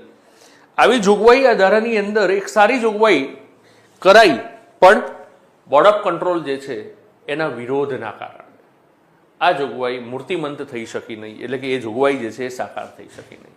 તો પ્રથમ પ્રયત્ન અહીંયા આગળ કરવામાં આવે છે કે ભાઈ ભારતીયોને પણ કંપનીમાં ઉચ્ચ અધિકારીના સ્થાને યોગ્યતાના આધારે કોઈ પણ પ્રકારના ભેદભાવો વિના લેવામાં આવે. સમગ્ર ભારત માટે ધારા ઘડવા, કાયદા ઘડવાની સત્તા અપાઈ એટલે હવે પરિષદની સભ્ય સંખ્યા જે હતી ને, ગવર્નર જનરલ ઓફ બંગાળના પરિષદની સભ્ય સંખ્યા એ 3 હતી. હવે શું કરવામાં આવે છે?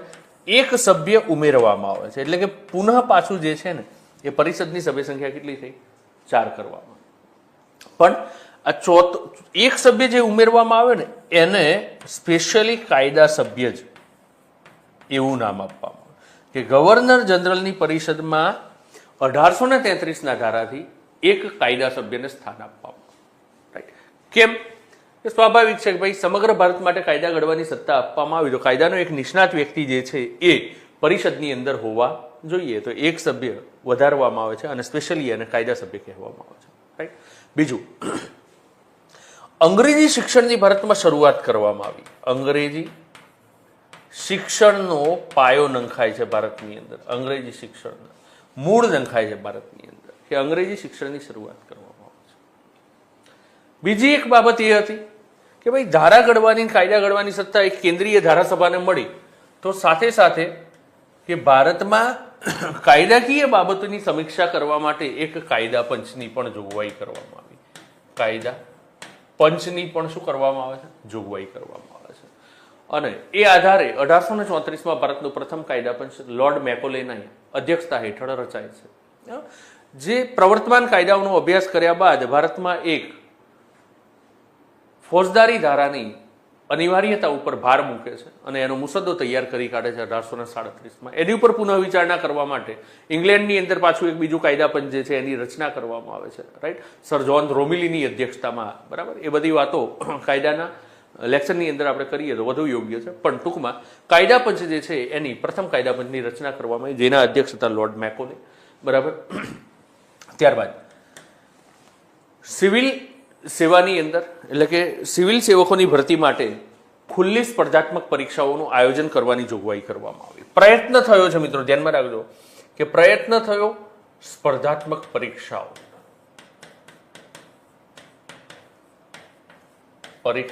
અંગેનો પ્રયત્ન થયો, પણ પુનઃ પાછું બોર્ડ ઓફ કંટ્રોલ જે છે એના વિરોધના કારણે આ જોગવાઈ મૂર્તિમંત થઈ શકતી નથી. ત્યારબાદ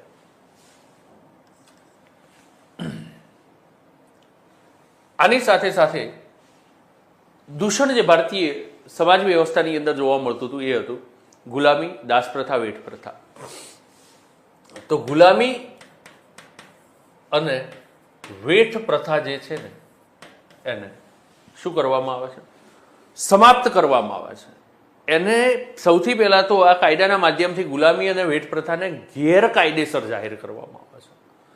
અનલોફુલ એક્ટિવિટીઝ કહેવામાં આવે છે આને, ગેરકાયદેસર. બરાબર, કહી શકાય કે એક પ્રકારના કસ્ટમ તરીકે હતું આ. બરાબર, એક રૂઢિ હતી સમાજની, બરાબર, ગંદી.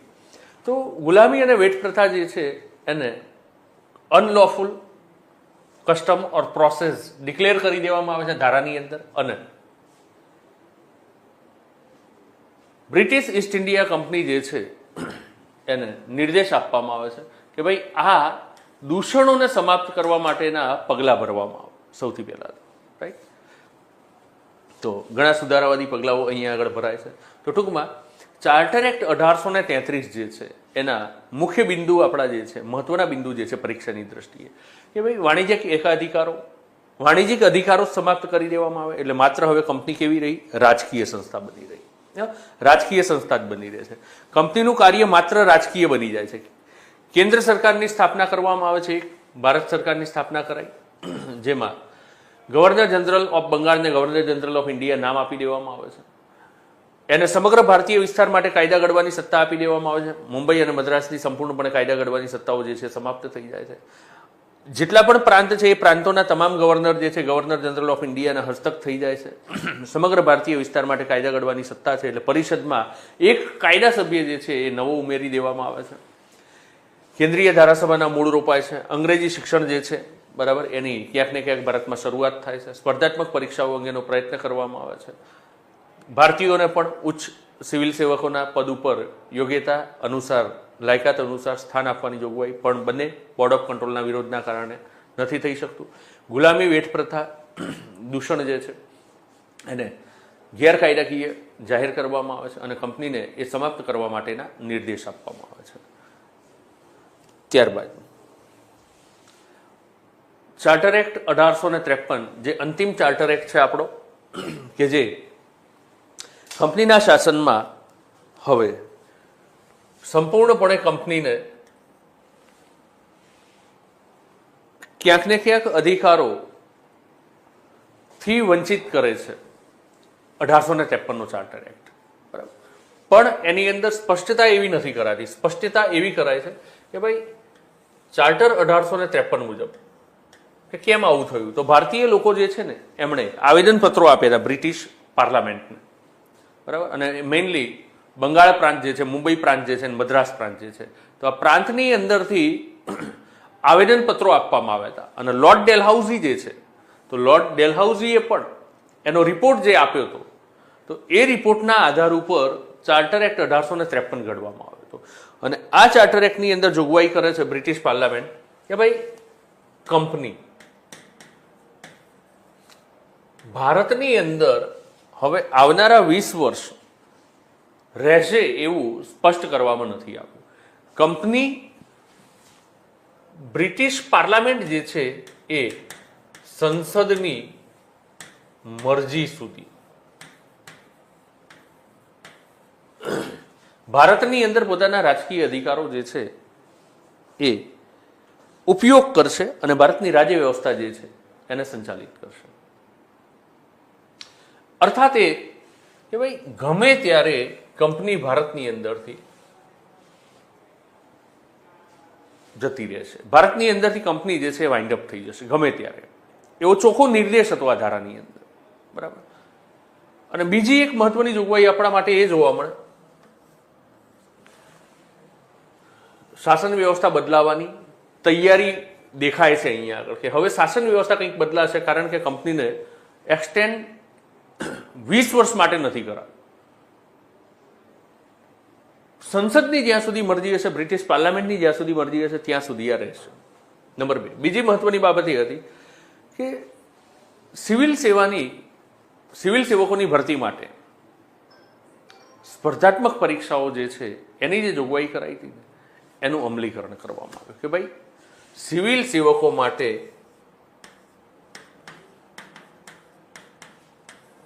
સિવિલ સેવકોની ભરતીમાં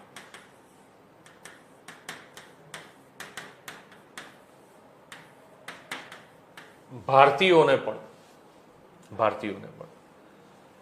યોગ્યતા અનુસાર સ્પર્ધાત્મક પરીક્ષાના માધ્યમથી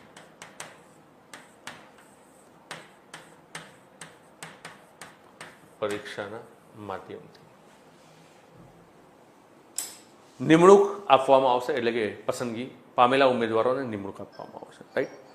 તો 1853નો જે ચાર્ટર છે એ દિશા હવે નક્કી કરે છે કે કંપની ભારતમાં લાંબો સમય નથી. કંપનીના સ્થાને કોઈક નવી શાસન વ્યવસ્થા ભારતની અંદર પ્રવેશશે.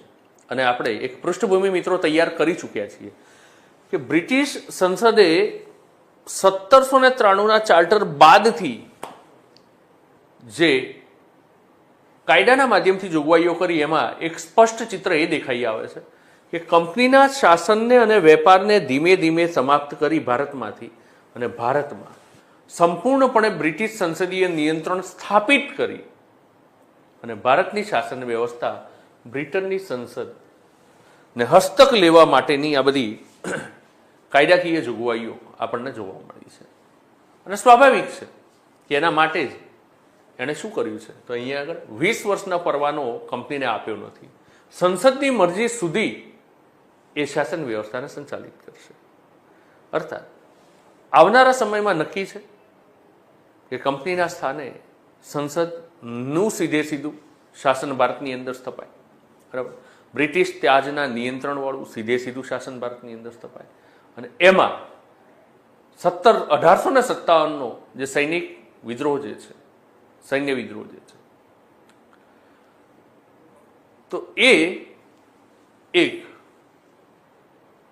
કહી શકાય કે આ જે બાબતો છે સંસદની એ સાકાર કરવામાં ક્યાંક મહત્વનું યોગદાન આપી જાય છે. અને તાત્કાલિક મહારાણી વિક્ટોરિયા જે છે, તત્કાલીન સમયમાં બ્રિટનના સામ્રાજ્ઞી જે છે એ મહારાણી વિક્ટોરિયા હોય છે. અને મહારાણી વિક્ટોરિયા 1858માં એક આદેશ પ્રસિદ્ધ કરે છે. ઇતિહાસમાં આપણે એને મહારાણી વિક્ટોરિયાના ઢંઢેરા તરીકે ઓળખીએ છીએ. અને કંપનીના અંતિમ ગવર્નર જનરલ લોર્ડ કેનિંગ કે જે અલ્હાબાદની અંદર એક જાહેર દરબાર ભરી અને રાણી વિક્ટોરિયાનો ઢંઢેરો જે છે એને જાહેરમાં વાંચીને સંભળાવે છે. અને એની અંદર એ સ્પષ્ટ કરી દે છે કે હવે પછી કંપનીના સ્થાને ભારતની અંદર ભારતીય લોકોની મરજી મુજબની શાસન વ્યવસ્થા સંચાલિત કરવા માટે સીધું બ્રિટનનું શાસન, એટલે કે બ્રિટિશ સંસદીય નિયંત્રણવાળું શાસન ભારતમાં સ્થાપિત કરવામાં આવશે, જેને તાજના શાસન તરીકે આપણે ઓળખીએ છીએ. તો હવે મિત્રો આપણે જે કંપનીના શાસનની અંદર આપણો પ્રથમ અધ્યાય જે છે કે ભાઈ બંધારણનો ઉદ્ભવ અને વિકાસ પાર્ટ 1, તો પાર્ટ 1 અહીંયા આગળ આપણે મિત્રો પૂર્ણ કરીએ છીએ. પાર્ટ 2ની અંદર આપણે જ્યારે મળીએ છીએ ત્યારે તાજના શાસનથી લઈ અને બંધારણ ઘડતરની પ્રક્રિયા પૂર્ણ થાય ત્યાં સુધીની તમામ વાતો આપણે ધામધૂમથી ચર્ચાની અંદર લઈશું મિત્રો. તો આ આખા ઘટનાક્રમની અંદર તમારી સમક્ષ મેં જે ઐતિહાસિક પૃષ્ઠભૂમિની જે બાબતો મૂકી છે એ તમને સરળતાથી સમજાઈ હશે, રાઈટ. મુખ્ય પરીક્ષાના સંદર્ભે કેવા પ્રશ્નો આવે છે તો આપણે પાર્ટ 2 જેવો ક્લિયર કરીએ છીએ.